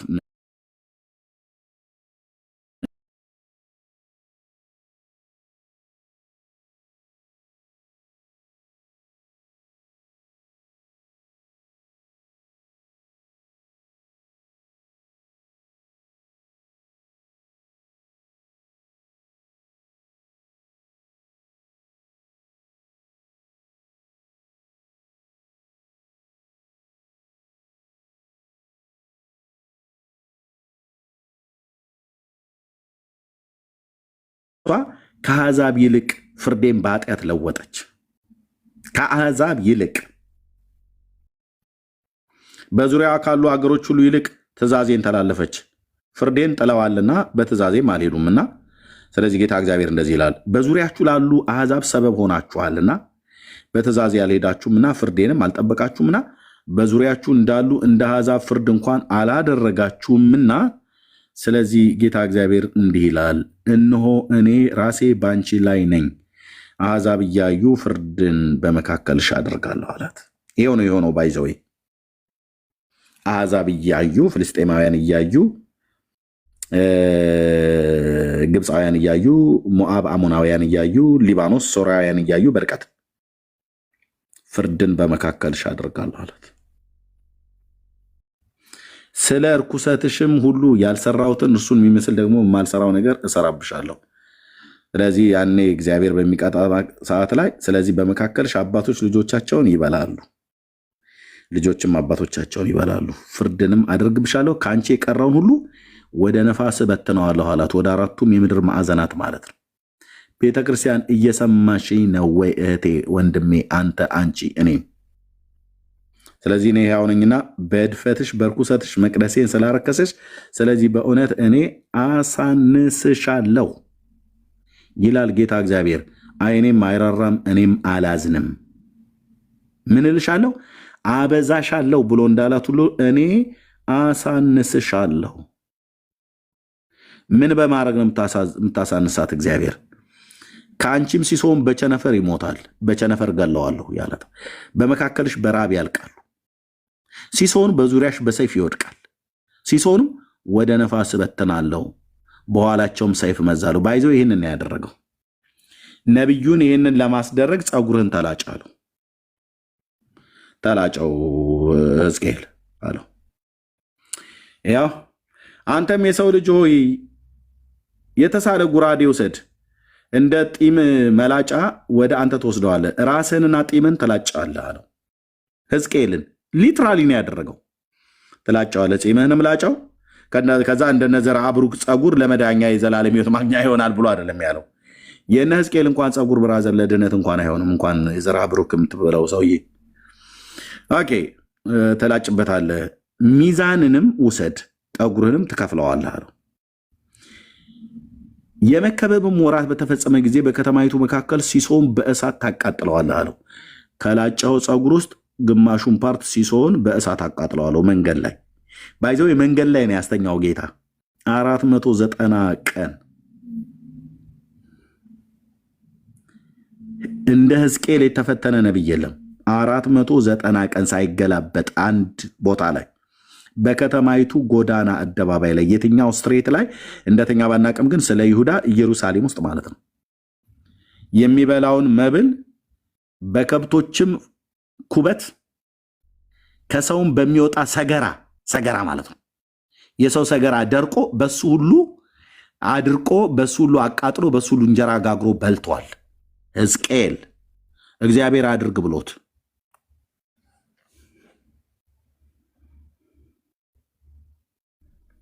ሲሶን በጎራዴ ትመታለህ፣ ሲሶን በነፋስ ትበትነዋለህ። አየው፣ በነፋስ መበተን፣ በጎራዴ መምታት፣ በእሳት ማቃጠል። ሲሶን በእሳት ታቃጥላለህ፣ ሲሶን በጎራዴ ትመታለህ፣ ሲሶን በነፋስ ትበትነዋለህ። ግማሹ ፀጉርህን በነፋስ በትነው መጨረሻ ላይ፣ ግማሹ ፀጉርህን ደግሞ በጎራዴ መታው፣ እህል እንደሚመታ እንደዚህ ማለት ነው። ግማሹን ደግሞ በእሳት አቃጥለው። ስለዚህ ሕዝቅኤል ፀጉሩን ተላይቶ እዚህ ጋር አንድ ግማሽ፣ እዚህ ጋር አንድ ግማሽ፣ እዚህ ጋር ክፋይ አድርጎ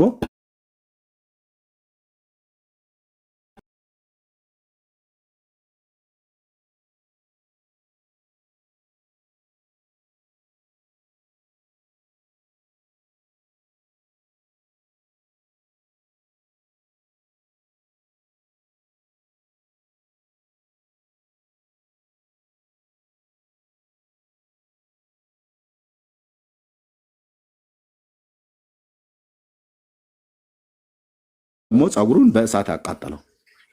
እኛ ልናላግጥበት እንችላለን እንጂ እሱ ግን የጌታን ድምፅ እየሰማ ነው እንደዚህ የሚያደርገው። ይሄኛውን ደግሞ አውጥቶ በተነው ይላል፣ በነፋስ ላይ እንደዚህ በተነው እና ይህንን ካደረገ በኋላ የእግዚአብሔር ቃል የመጣለት እንደዚህ ብሎ ነው። የነቢያት መንፈስ ይሄ ማንም ፈሽፋሻ እኮ ነው አሁን እያሰደበ ነው ያለው እንጂ ጌታ እኮ ሲናገር እኮ ይናገራል። ወንድሞች እናቶች፣ በጣም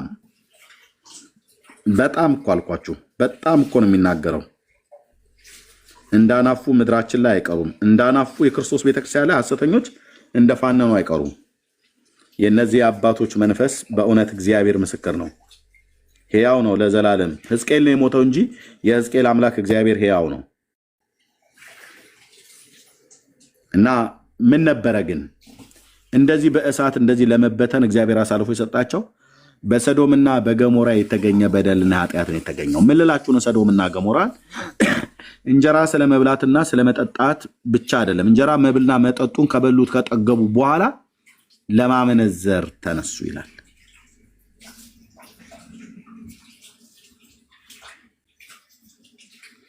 ወንድ በወንድ ነውርን አደረጉ፣ ሴትም በሴት ነውርን አደረጉ። ጌታ ምን እያለን ነው? በሕዝቅኤልና በሕዝቅኤል አልኩኝ በኖህና በሎጥ ዘመን እንደነበረው እንደዚሁም የሰው ልጅ መምጣት ይሆናል አለ። ኦኬ። ስለዚህ አሁን እኛ ያለነው የትኛው ውስጥ ነው ብትሉ ምንም አትጠራጠሩ። ከዛሬ 10 ዓመት በፊት እኔ ለሆኑ ሰዎችም ጭምር እየተናገርኩ ነበር፣ እዚህ ባለሁበት ከተማ ውስጥ ማለት ነው። አሁን እኛ የምንኖረው የኖህና የሎጥ ዘመን ውስጥ ነው። በቃ በኖህና በሎጥ ዘመን ያገኘውን ሰው ክሊክ አታደርግም፣ ያገኘውን ሰው ላይክ አታደርግም፣ ያገኘውን ሰው ፎሎ አታደርግም። መጠንቀቅ ነው ያለብህ። ከሰማችሁኝ እንደ መልክተኛ እናገራለሁ። መጠንቀቅ ነው ያለብሽ እህቴ። ያገኘሽውን ሰው ፎሎ አታድርጊ። ኢየሱስ ጌታ ነው ብሎ ያለውን ሁሉ ፎሎ አታድርግ። በእርግጥ አዎ ልክ ነው፣ ጌታ ነው። ግን ይሄ ሰውዬ ማን ነው? ይህንን የተናገረው ህዝብ ለማጥመድ ብሎ ነው? እውነት የጌታን ጌትነት ለመመስከር ብሎ ነው? ያስታውቃል እኮ የሚናገርበትን መንፈስ ያስታውቃል። እኔ የፕሮቴስታንት ሃይማኖት የሚባል ነገር የለም ሲጀምር። ኦኬ፣ እኛ ወንጌላውያንን ፕሮቴስታንት ያለችው ካቶሊክ ናት። ግን በተለምዶ የፕሮቴስታንት ብሎ የሚባለው እኛ እንደሆነ ይገባናል። የት ቸርች ነች ተብሎ ሲባል እኔ ቸርች ለመናገር አልፈልግም። ለምን አትናገሩ? ካልተናገርሽ አንቺን ደሞኑ ፎሎ አድርጉኝ፣ እኔ በውስጥ ጸልይላችኋለሁ። ምንም አይጸልዩላችሁም። እንዳትሄዱ፣ እንዳትከተሏቸው። ጸሎት ከፈለግሽ ቸርች ይዤ ቸርች ሂዱ። አገልጋዮች አሉ የሚጸልዩ። በእውነት እዚህ የተወለድሽበትን ቀን ሁሉ ጭምር ሳይቀር የሚነግርሽ ነብይ አለ። ምን ያደርግልሃል? ማለት እግዚአብሔር ነቢያት እንዳስነሳ አገልግል ባይዞ የነቢያት መንፈስ ብቻ አይደለም መገለጥን የሚያወራው። የልዑል እግዚአብሔር መንፈስ በቤተ ክርስቲያን ውስጥ ከሰራ፣ በእውነት ጄኒውን በሆነ ከሰራ እግዚአብሔር ዛሬም ይናገራል። እኔ ምስክር ነኝ።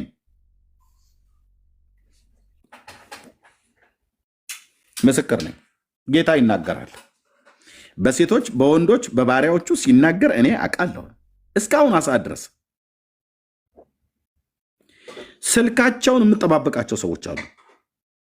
ሴቶች ወንዶች ማለት ነው። ይሄ አረብ ሀገር የሚባለው ሀገር ወንድሞች እናቶቼ እግዚአብሔር ቅቡዓንን የሚያስነሳበት ሀገር ሆኗል። ወንድም አለ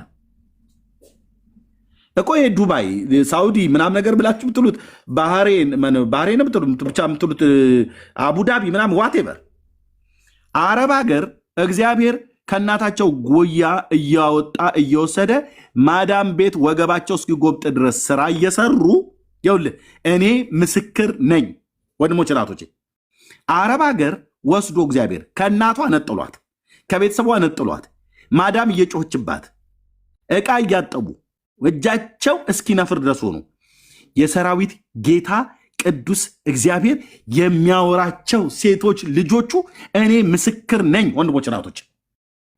አውሮፓ እንደዚህ አልሰማውም። አሜሪካ እንደዚህ አልሰማውም። እንደውም ሼሞና ስለኛ አሜሪካና አውሮፓ ካናዳ ተኝተህ አውስትራሊያ ተኝተህ እኔ እዚህ ተኝቼ ብራዘር አረብ ሀገር ማዳም ቤት ገብቶ ኮንጎ ጫማ አድርጋ የወጣች እህትን የሰማይ አምላክ እግዚአብሔር ከሰማይ አይቶ ማለት ነው ያወራቸዋል አልኩ።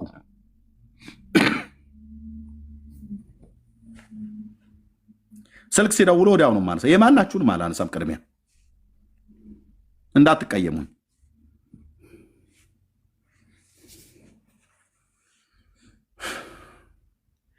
በተለይ ነው ያልኩት እንጂ አውስትራሊያ ያሉ፣ አሜሪካ ያሉ፣ ካናዳ ያሉ፣ አውሮፓ ያሉ፣ አፍሪካ ያሉ ወንዶችና ሴቶች ልጆቹን አይናገርም እያልኩ አይደለም። እሺ፣ በተጠመቀ ጆሮ ስሙኝ ይላል። በተለይ ነው ግን ያልኩት ወንድሞች እናቶች፣ ይሄ አረብ ሀገር የሚባል ሀገር ምንኛ ጉድ ነው ተብሎ የተባለበትን ያህል በዛን ልክ እኔ የማውቃቸው 1 2 3 4 ብዬ የምጠራቸው ስልካቸውን ዕለት ዕለት የምጠባበቀዋለሁ።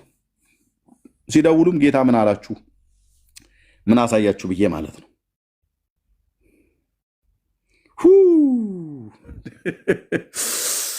ወይኔ ጌታ ሆይ ጌታ ሆይ ጌታ ሆይ፣ አንተ እኮ ሰው እንደሚያይ አይደለም የምታየው። አንተ ልብን ነው የምታየው። አንተ ልብን ነው የምታየው። እኛ በአማረ አልጋ ላይ ተኝተን በአማረ ሶፋ ላይ ተቀምጠን እነሱ ለመቀመጫ ጊዜ እንኳን የሚያገኙ አይመስለኝም። አለች አሁን አንዷ ታች እየጻፈች ነው። ከዛች ከምላችሁ ከእግዚአብሔር ሴት ከሚሚዬ ውጭ እሷ አሁን አገር ቤት ገብታለች አለች።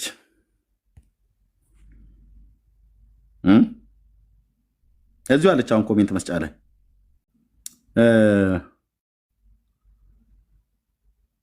ኦ ጌታዬ ስም ይባረክ፣ ስም ይባረክ። ይብዙልን እንደነኛ አይነት ድምፅህን ሰምተው የሚያነቁ።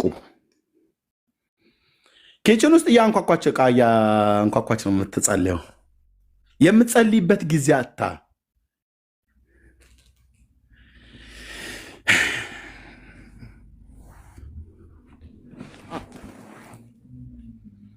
ዘር ትውልድሽ ይባረክ። እህቴ ተስፋ ነሽ። አንቺ ጌታዬን አይቼብሻለሁ እና በቃ አሉ እንደዚህ እግዚአብሔር በቃ እግዚአብሔር የሚያወራቸው ማለት ነው። እነዚህ ሰዎች እነዚህ እህቶች አሁን በትልቅ ቤተክርስቲያን ቢሄዱ እውነት ለመናገር ፀጉራቸውን በቅጡ እንኳን ያልተተኮሱ ልብሳቸው ዶዶናት የማይረጩ ሽቶ ሊረጩ የማይችሉ ካላቸው ኢኮኖሚ አኳያ፣ ምክንያቱም እናቶቻቸውን አባቶቻቸውን ወንድሞቻቸውን ይረዳሉ ጎብጠው ደክመው። ያስበኛል አምላኬ እነዚህን እህቶች ደግሞ እግዚአብሔር ያውቃል፣ ምን እንደወሰንኩ ያውቃል ጌታዬ።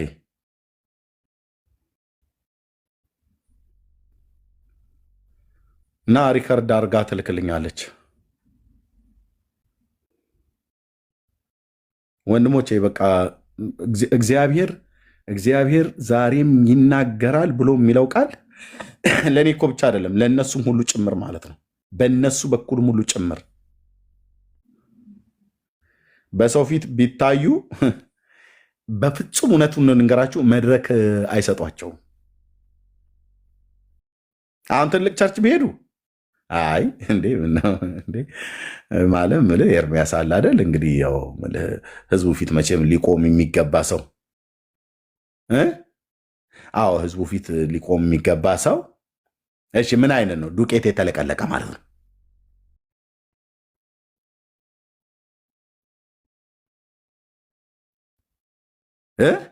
እግዚአብሔር ግን ሰው እንደሚያይ አይደለም የሚያየው። ወንድሞች እናቶቼ በሰውን ፊት ቢቆሙ ደመግቡ ሞገሳም የሆኑ ሴቶች ናቸው። በፎቶ በቪዲዮ ሁሉ ጭምር ስለማውቃቸው ማለት ነው። እግዚአብሔር ፊትን አይደለም የሚያየው ብራዘር፣ ልብ። የሰማይ የምድር ፈጣሪ ልዑል እግዚአብሔር የሚያወራቸው የወጡት ከወላይታ ነው፣ አንዳንዱ ከሀዲያ ነው፣ አንዳንዱ ከሲልጤ ነው፣ አንዳንዱ ከአማራ ነው፣ አንዳንዱ ከኦሮሞ ነው። ከየትም ውጣ ብራዘር። ከኦሮሞ የወጣውን በደንብ እሰራበታለሁ፣ ከወላይታ ግን የወጣውን አልሰራበትም ብሎ አይልም እግዚአብሔር። እግዚአብሔር ልብን ነው የሚያየው። በእነኚህ እህቶች በኩል የሚናገረውን ሰምቼ እዚህ ዞር ስል ደግሞ ነብይ ነኝ ብሎ የሚቀባጠረውን ቀባጣሪ ሳይ እንዴት ውስጤ እንደሚበሳጭ ልነግራችሁ አልችልም። ግን እግዚአብሔር ሰው አለው፣ እግዚአብሔር ሰው አለው። በተለይ ይኸው እናገራለሁ ዓለም አደባባይ ላይ አረብ ሀገር ያሉ እህቶችን የምትንቁ ወንድሞችና እህቶች በቃ ሰርተው ለመሄድ ሰርተው ቤተሰቦቻቸውን ለመርዳት ብለው የሄዱ ሰዎችን እንኳን በፍጹም በዚህ ነው ያልክ ክብረ ነክ ነገር ልትናገሩ አይገባም። ከዛ ባለፈው ደግሞ እውነቱን ልንገርህ፣ የአብርሃም የይስሐቅ የያዕቆብ አምላክ የኤልያስ አምላክ የማገለግለው ጌታ ኢየሱስ በአንደበታቸው የሚናገር ተንበርክከው ራእይ የሚያሳያቸው ተኝተው ህልም የሚያሳያቸው በድምፅ በቅዱስ ቃሉ የሚናገራቸው ከራስ ፀጉሬ እስከ እግር ጥፍሬ ድረስ ነው የሚነዝረኝ አልኩ ሲያወሩ። ለምን? የልዑሉ ድምፅ ነው ሲያወሩ። እዚህ እኔ ኮንፈርም ያደርግልኛል። እሰይ ጌታዬ፣ እሰይ ጌታዬ። አንተ አቁምና እነሱ ያገልግሉ ብለህ ብትለኝ ቀጥታ አታዘዛለሁ አባቴ።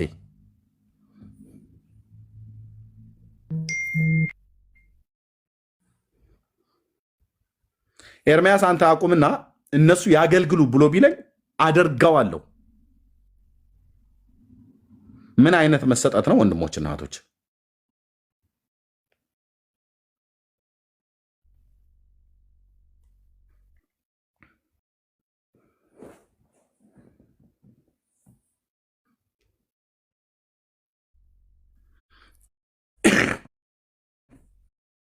ገንዘብ ተሰጥቷቸው እምቢ የሚሉ ጀግኖች አይገርምም? አረብ ሀገር ማዳም ቤት እየሰራች አዲስ አበባም ዱባይም ቤት ልግዛልሽ በድብቅ አገልግኝ ተብለው ሲባሉ የእኔ ዘመን ምስክሮች ናቸው። ልክ እንደ ታግዬ ማለት ነው። ምስክሮች ማለት ነው። ጸልይ በመጀመሪያ ብዬ አልኳት። ከጸለይም በኋላ እግዚአብሔር ኖ አለ፣ ዋጋሽ ከኔ ዘንድ ነው አላት። ከዛ ሴዳ አልፈልግም አለችው። ዋት ማዳም ቤት ወንድሞች ናቶች፣ ማዳም ቤት የናጠጠ የአረብ የበሰበሰ ሀብታም ተብሎ የሚባል ማለት ነው። ገንዘቡን የሚጥልበት ያጣ ሰውዬ ቤት ልስራልሽ፣ እዚህም እዛም ሀገር ቤትም ለእናትሽም እዚህ ልስራልሽ እና አንቺን እዚህ እኛን አገልግይም ብሏት ከሽባነት እግዚአብሔር ስላነሳው የዘንድሮስ ነቢይ ቢሆን አምጣው ነው ብሎ የሚለው አምጣው። እናንተ ምስክሮች ናችሁ። ጌታ እግዚአብሔር ዘመናችሁን ይባርክ። ሚሚዬ እህቴ ተስፋ ነሽ። እንዳጥሉ ይሄን መክሊት እንዳጥሉ ይሄን መክሊት። እኔም አልለቃችሁም። ይሄን መክሊት እንዳጥሉ። እንደናንተው እግዚአብሔር ጸጋ የሰጣቸው እህቶችና ወንድሞች እንዳጥሉ። ይህን ትውልድ ከርኩሰት የሚታደገው ትውልድ ያስፈልጋል። ያ ትውልድ ደግሞ እኛ ነሆን ማለፍ ያለብን። እዚህ ውስጥ ያላችሁ እህትዬ ውብዬ የሰጣችሁን ጸጋ እንዳትጥሉ። እህትየው መሲ እንዳትጥሉ። ወገኖች ሁላችሁም እንደተሰጣችሁ ጸጋና ጥበብ መጠን አገልግሉ። እንዳትጥሉ፣ እንቁን እንዳትጥሉ። ኦኬ። አመፅን እንዳንቃወም ጉልበትን የሚያደክም እኮ ነገር እኮ ነው የሚታየው። ምንድን ነው አሁን ታዲያ እምልህ በቃ ፌሚኒስት የሆነ እንደሆነ ማለት አለ አይደል ምናምን ነገር ብሎ ምኑ ነው ያለው?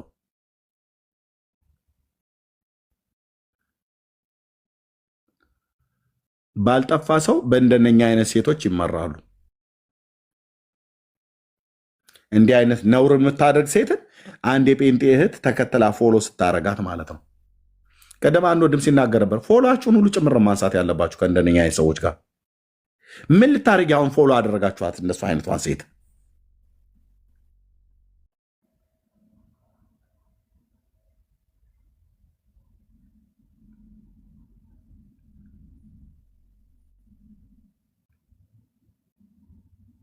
አይደረግም።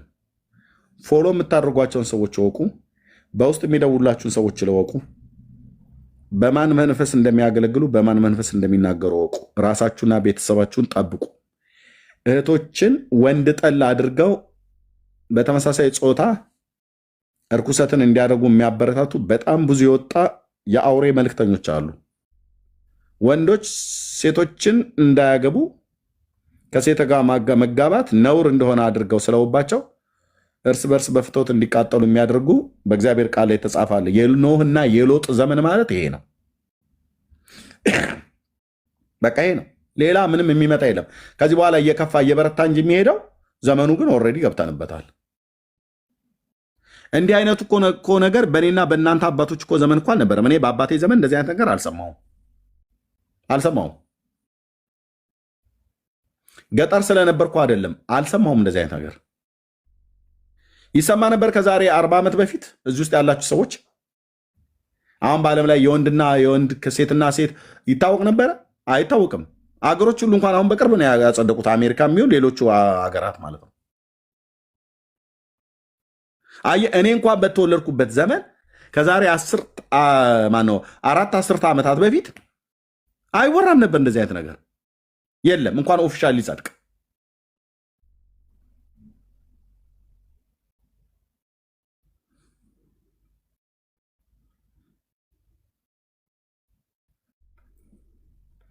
ነፍስና መንፈስን ስጋን ከሚያርክስ ከየትኛውም ነገር ራሳችንን አንጻ እግዚአብሔርን በመፍራት በቅድስናና በጽድቅ ሕይወት እየተመላለስን መገለጡን እንጠባበቅ።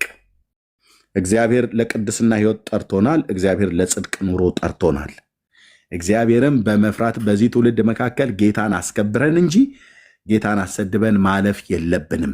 ይህንን ደግሞ ለማድረግ የሚረዳንን ጸጋ ለማግኘት ዕለት ዕለት በፊቱ እንጸልይ፣ ቅዱስ ቃሉን እናንብብ፣ ከቅዱሳን ጋር ህብረት እናድርግ፣ ጓደኞቻችሁን ባልንጀሮቻችሁን ምረጡ፣ እነማ ጋር ምን አይነት ስልክ እንደምታወሩ እወቁ። ወደ አመፃና ወደ ክፋት ወደ ርኩሰት የሚጋብዟችሁን ሰዎችን ፈጥናችሁ ተለዩ። ምንም መጸለይ እንኳን አያስፈልገኝም። ምን ያልኩ ፈጥኝን የምንለየው ገና በአንድ ቀን ውሎ ስንውል የምታወራውን አይቼ ፈጥኝን የምንለይህ እግዚአብሔር በገለጠልኝ ያህል መጠን መንፈስንም ሁሉ ጭምር እንመዝናለን። መንፈሳዊ ሰዎች ነን። እንደዚህም ብሎ ከጥቅስ ያለፈ ብቻ አይደለም። እኛ መንፈሳዊ ሰዎች ነን። መንፈሳዊ ሰው ሁሉን ይመረምራ እንጂ በማንም አይመረመርም ብሎ የሚለውን ቃል ብቻ ይዘን ዝም ብሎ ለጉራ ብቻ የምታወራ አይደለም። በምን መንፈስ እንደምታወራ ጌታ የገለጠልን ያህል ግን ይገልጥልናል። አንዴ በጣም ሾክ ሆኜ የደነገጥኩትኝ ለመጀመሪያ ጊዜ ይህንን መንፈስ እግዚአብሔር ወደ ህይወቴ ሲያመጣ በእግዚአብሔር መንፈስ መነካት እዛ ጉባኤ እግዚአብሔር ስለነበርኩ 6 ኪሎ አጥቢያ ማለት ነው። አንዴ ሐምሌ 19ን የምታውቁት ሐምሌ 19 መናፈሻው ማለት ነው።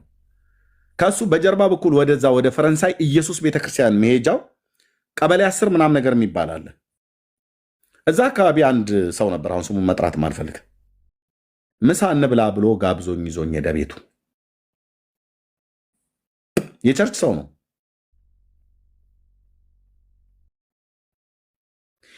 እንዴት እንደዘገነኔ ልነግራችሁ አልችልም። ወንድሞች ናቶች፣ በኢየሱስ ክርስቶስም በኢየሱስ ክርስቶስም በኢየሱስ ክርስቶስም ምሳ እንብላ ብሎኝ ይዞኝ ሄደ እና እሺ አልኩት። ሄድኩኝ። ምሳ በልተን መጣን። ምንም በቃ እንሂድ ብሎ አለኝ። ሄድኩኝ። የሙሉ ጊዜ አገልጋይ ስለነበርኩ ማለት ነው። ስራም ነው የሙሉ ጊዜ ገና አልሰጠውም። ፓርታይም ነው ምሰራ፣ ፓርታይም አገለግል ነበር። 6 ኪሎ ጉባኤ እግዚአብሔር በነበርኩበት ሰዓት ማለት ነው። እና አስታውሳለሁ በጓሮ በር በኩል በዛ በግብፅ ኤምባሲ ጋር በዛ ጋር ነበር ምንገባ የነበረውና ምሳ በልተን ታክሲ አተን በእግር እየመጣን እያለን ወደ እኩለ ቀን አካባቢ ነው በ7 እና በ8 ሰዓት መካከል አካባቢ ላይ ነው ያለው። ወክ እያደረግን የሰኞ ቀንና የሐሙስ ቀን የዲሊቨራንስ የምክር አገልግሎት የምንሰጣቸው አለ። በኋላ እንደውም ቸርች ውስጥ ተፈቀደልን ምሳ ለአገልጋዩ ተብሎ ማለት ነው። እትዬ ዝባድ ወይዘሮ ዝባደን የምታውቋቸው ጉባኤ እግዚአብሔር ቤተክርስቲያን በሳቸው በኩል ፓስተር ወልዴ የዛ የምናገለግል ሰዎች ከአጋንንት ጋር እየተዳረቅን ምሳ እንዲበሉ ብለው ተፈቀደልና ምሳ በኋላ ላይ እንበላ ነበር እዛ ቤተክርስቲያን ማለት ነው። ግን ከዛ በፊት ልንበላ ሄደን ተመልሰን ስንመጣ በመንገድ ላይ እያወራን እያለን ስቴኪኒያችንን ይዘን አፋችን ውስጥ እየበላን እያለን ድንገት ጌታ በኢየሱስም አባዬ እንደው ጌታዬ ደጋግመህ ጠበኝ፣ እንዲህ አይነት ልብ እንዲኖረኝ አልፈልግም። ድንገት አብሮኝ የሚሄደውን ሰው እግዚአብሔር ደረቱ አካባቢ ሲከፈት አሳየኝ። እየሄድኩ መንገድ ላይ እና ልቡ ላይ ክስል ያለ ይኸው የአባቶቼ አምላክ ቅዱስ ገና ነው፣ እግዚአብሔር ምስክር ነው። ክስል ያለ አረማሞ ከለር ያለው የጠቆረ እባብ ልቡ ላይ ተጠምጥሞበታል። በኢየሱስ ስም ያልኩት ሾክ ነው ያደረገኝ። ምንድነው አለኝ።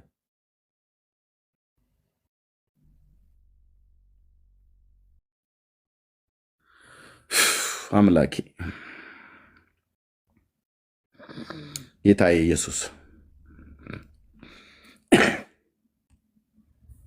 ጌታዬ ኢየሱስ ጌታዬ ኢየሱስ ጌታዬ ኢየሱስ እኩለ ቀን ሰው እንደዚህ ልቡ ተከፍቶ ደረቱ ተከፍቶ ምንም አልነቃውልም ከመደንገጥ የተነሳ ለካ ጌታ እንድጠነቀቀው ነው የሚነግረኝ። ጅል ኤርሚያስ ምንም ነገር በቃ ደነገጥኩ፣ ራእዩን ሳየው ማለት ነው።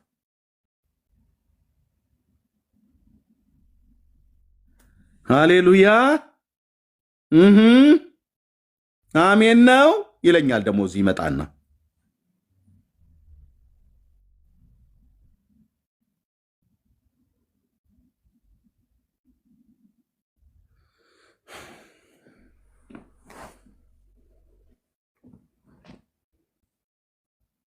ልብ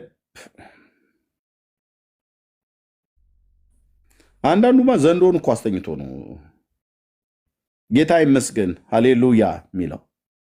ዘንዶ የተቀለበ ዘንዶ ልብ ውስጥ አስተኝቶ ማለት ነው። ቅፋትን ይዞ ክስል ያለ አረማሞ ይመስላል። ጥቁር እባብ ልቡ ክፍታለ እንደ በር በግራና በቀኝ።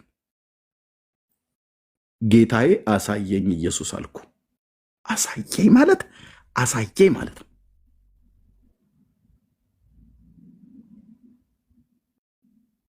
እንደዚህ የሰው ልብ ተከፍቶ እኔ አይቻላቅም። በቪዲዮም አይቻላቅም። በኦፕራሲዮን መልክ ሲከፈትም አይቻላቅም። በፍጹም አይቻላቅም። ከፈት ተብሎ መድረክ ላይ ቀሚስ ለብሰው ኳየሮቹ ቆሙ ማለት ነው። እጇን እንዲህ አንጨብራ ፀጉሯንም እጇንም እንድጨፍርር አድርጋ ቆማ እስኪና ዝቅ ዝቅ እንበል ከፍ እናርገው ጌታን ብላ እሷ እኮ በኑሯ እዛ አዋርዳው መጣ ማለት ነው። በኑሯ እዛ ኢየሱስን ጥንብርኩሱን አውጥታ ሰድባ መጣ። ከፍ እናርገው ዝቅ ዝቅ በሉ ምናምን ነገር።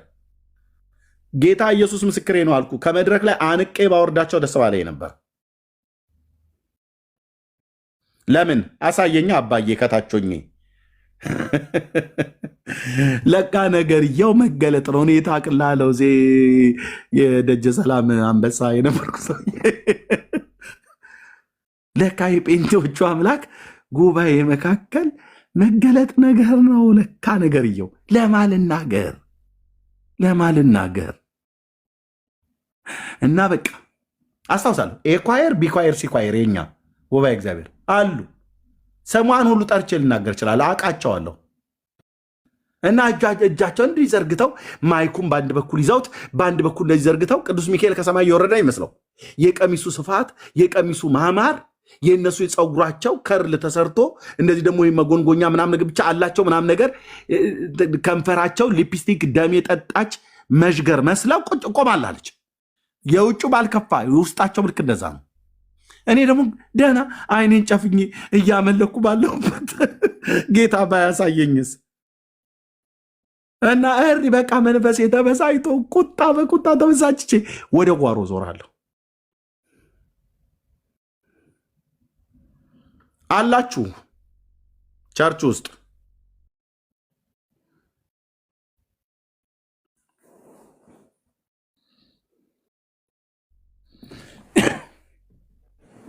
ፓስተሬ አንዴ ጠርቶ ሁሉ ጠየቀኝ። ምንድን ነው ብሎ ጓደኛዬን ጠርቶ ጠየቀው።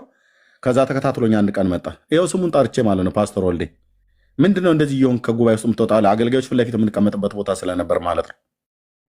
በጣም አለቅስ ነበር፣ ግን አልነግረውም። ለምን አይረዱኝም? ሞክሬ ያለሁም ደግሞ እንደዚህ ዝም ብዬ ሳልናገር ተናግሬ ማነው ሳይናገረኝ ጌታ ተናግሬ አይደለም ተናግሮኝ ተናግሬ አልሰማ ብለዋል። ወንድማችን አለምነህ ጀንበሩ ሲመጣ ግን አረጋገጠላቸው እግዚአብሔር በሱ በኩል ማለት ነው። ኢየሱስ እኮ ጌታ ነው እኮ ብዬ የምልህ ዝም ብዬ አይደለም። ጌታ እኮ ነው። ጌታዬ ጌታ ነው ማለት ጌታ እኮ ነው። ይሁና ፓስተር ወልዴ የሆነ እንደሆነ ይሁና ፓስተር እንትና ምናምን ነገር የሙሉ ወንጌል ዋና ቆርቋሪ ፈልፋ እየፈለገ ይሁን መድረኩ ላይ እናቷ አመጣ ትውለደው አልኩ። እግዚአብሔር ግን ጻድቅ ነው፣ ሲናገር በጽድቅ ይናገራል። እግዚአብሔርም የላካቸው ደግሞ የእግዚአብሔርን ቃል ይናገራሉ። እግዚአብሔር ያሳየንን የእግዚአብሔርን ራእይ የእግዚአብሔርን ድምፅ የምንሰማበትን ያለ ከዛ ነው ያል ማለት ነው። ያምጣው እንጂ ይናገራሉ። እዚሁ ሶሻል ሚዲያ ላይ አንዷ አኮረፈችኝ አይደል እንዴ? አገልግሎትን ሰፖርት ላርግ ብላ የሆነ ጊዜ ላይ ሳንቲም ላከችልኝ። ጌታ ይባርካት። እንደማናችሁም እንደሚልኩ ማለት ነው። ላከችልኝ። ጸልይልኝ አለች። ኦኬ ጸልይልሻለሁ ብዬ በቁም ነገር ጸለይኩኝ። ስጸልይ ጌታ የነገረኝን ነገርኳት። ከባለቤትሽ ተጠበቂ፣ ባለቤትሽን እንዳታሳዝኝ፣ አንቺም በድለሹ ከሆነ ይቅርታ ጠይቂው፣ በትዳራችሁ መካከል የሚፈጠር ነገር ፊት ለፊታችሁ ላይ ጾም ጸሎት ይዘሽ ጸልይ አልኳት። የነገረኝን ነገርኳታ። እንደወረደ አውሮፓ ሀገር ነው የምትኖረው፣ ጉዳይሽ ነው አልኩሽ። አውስትራሊያ ኑሪ አሜሪካ ኑር ማን ጸልይልኝ ብለህ ካልከኝ እጸልያለሁ። ከጸለይኩ የነገረኝን እነግርሃለሁ። 4 ነጥብ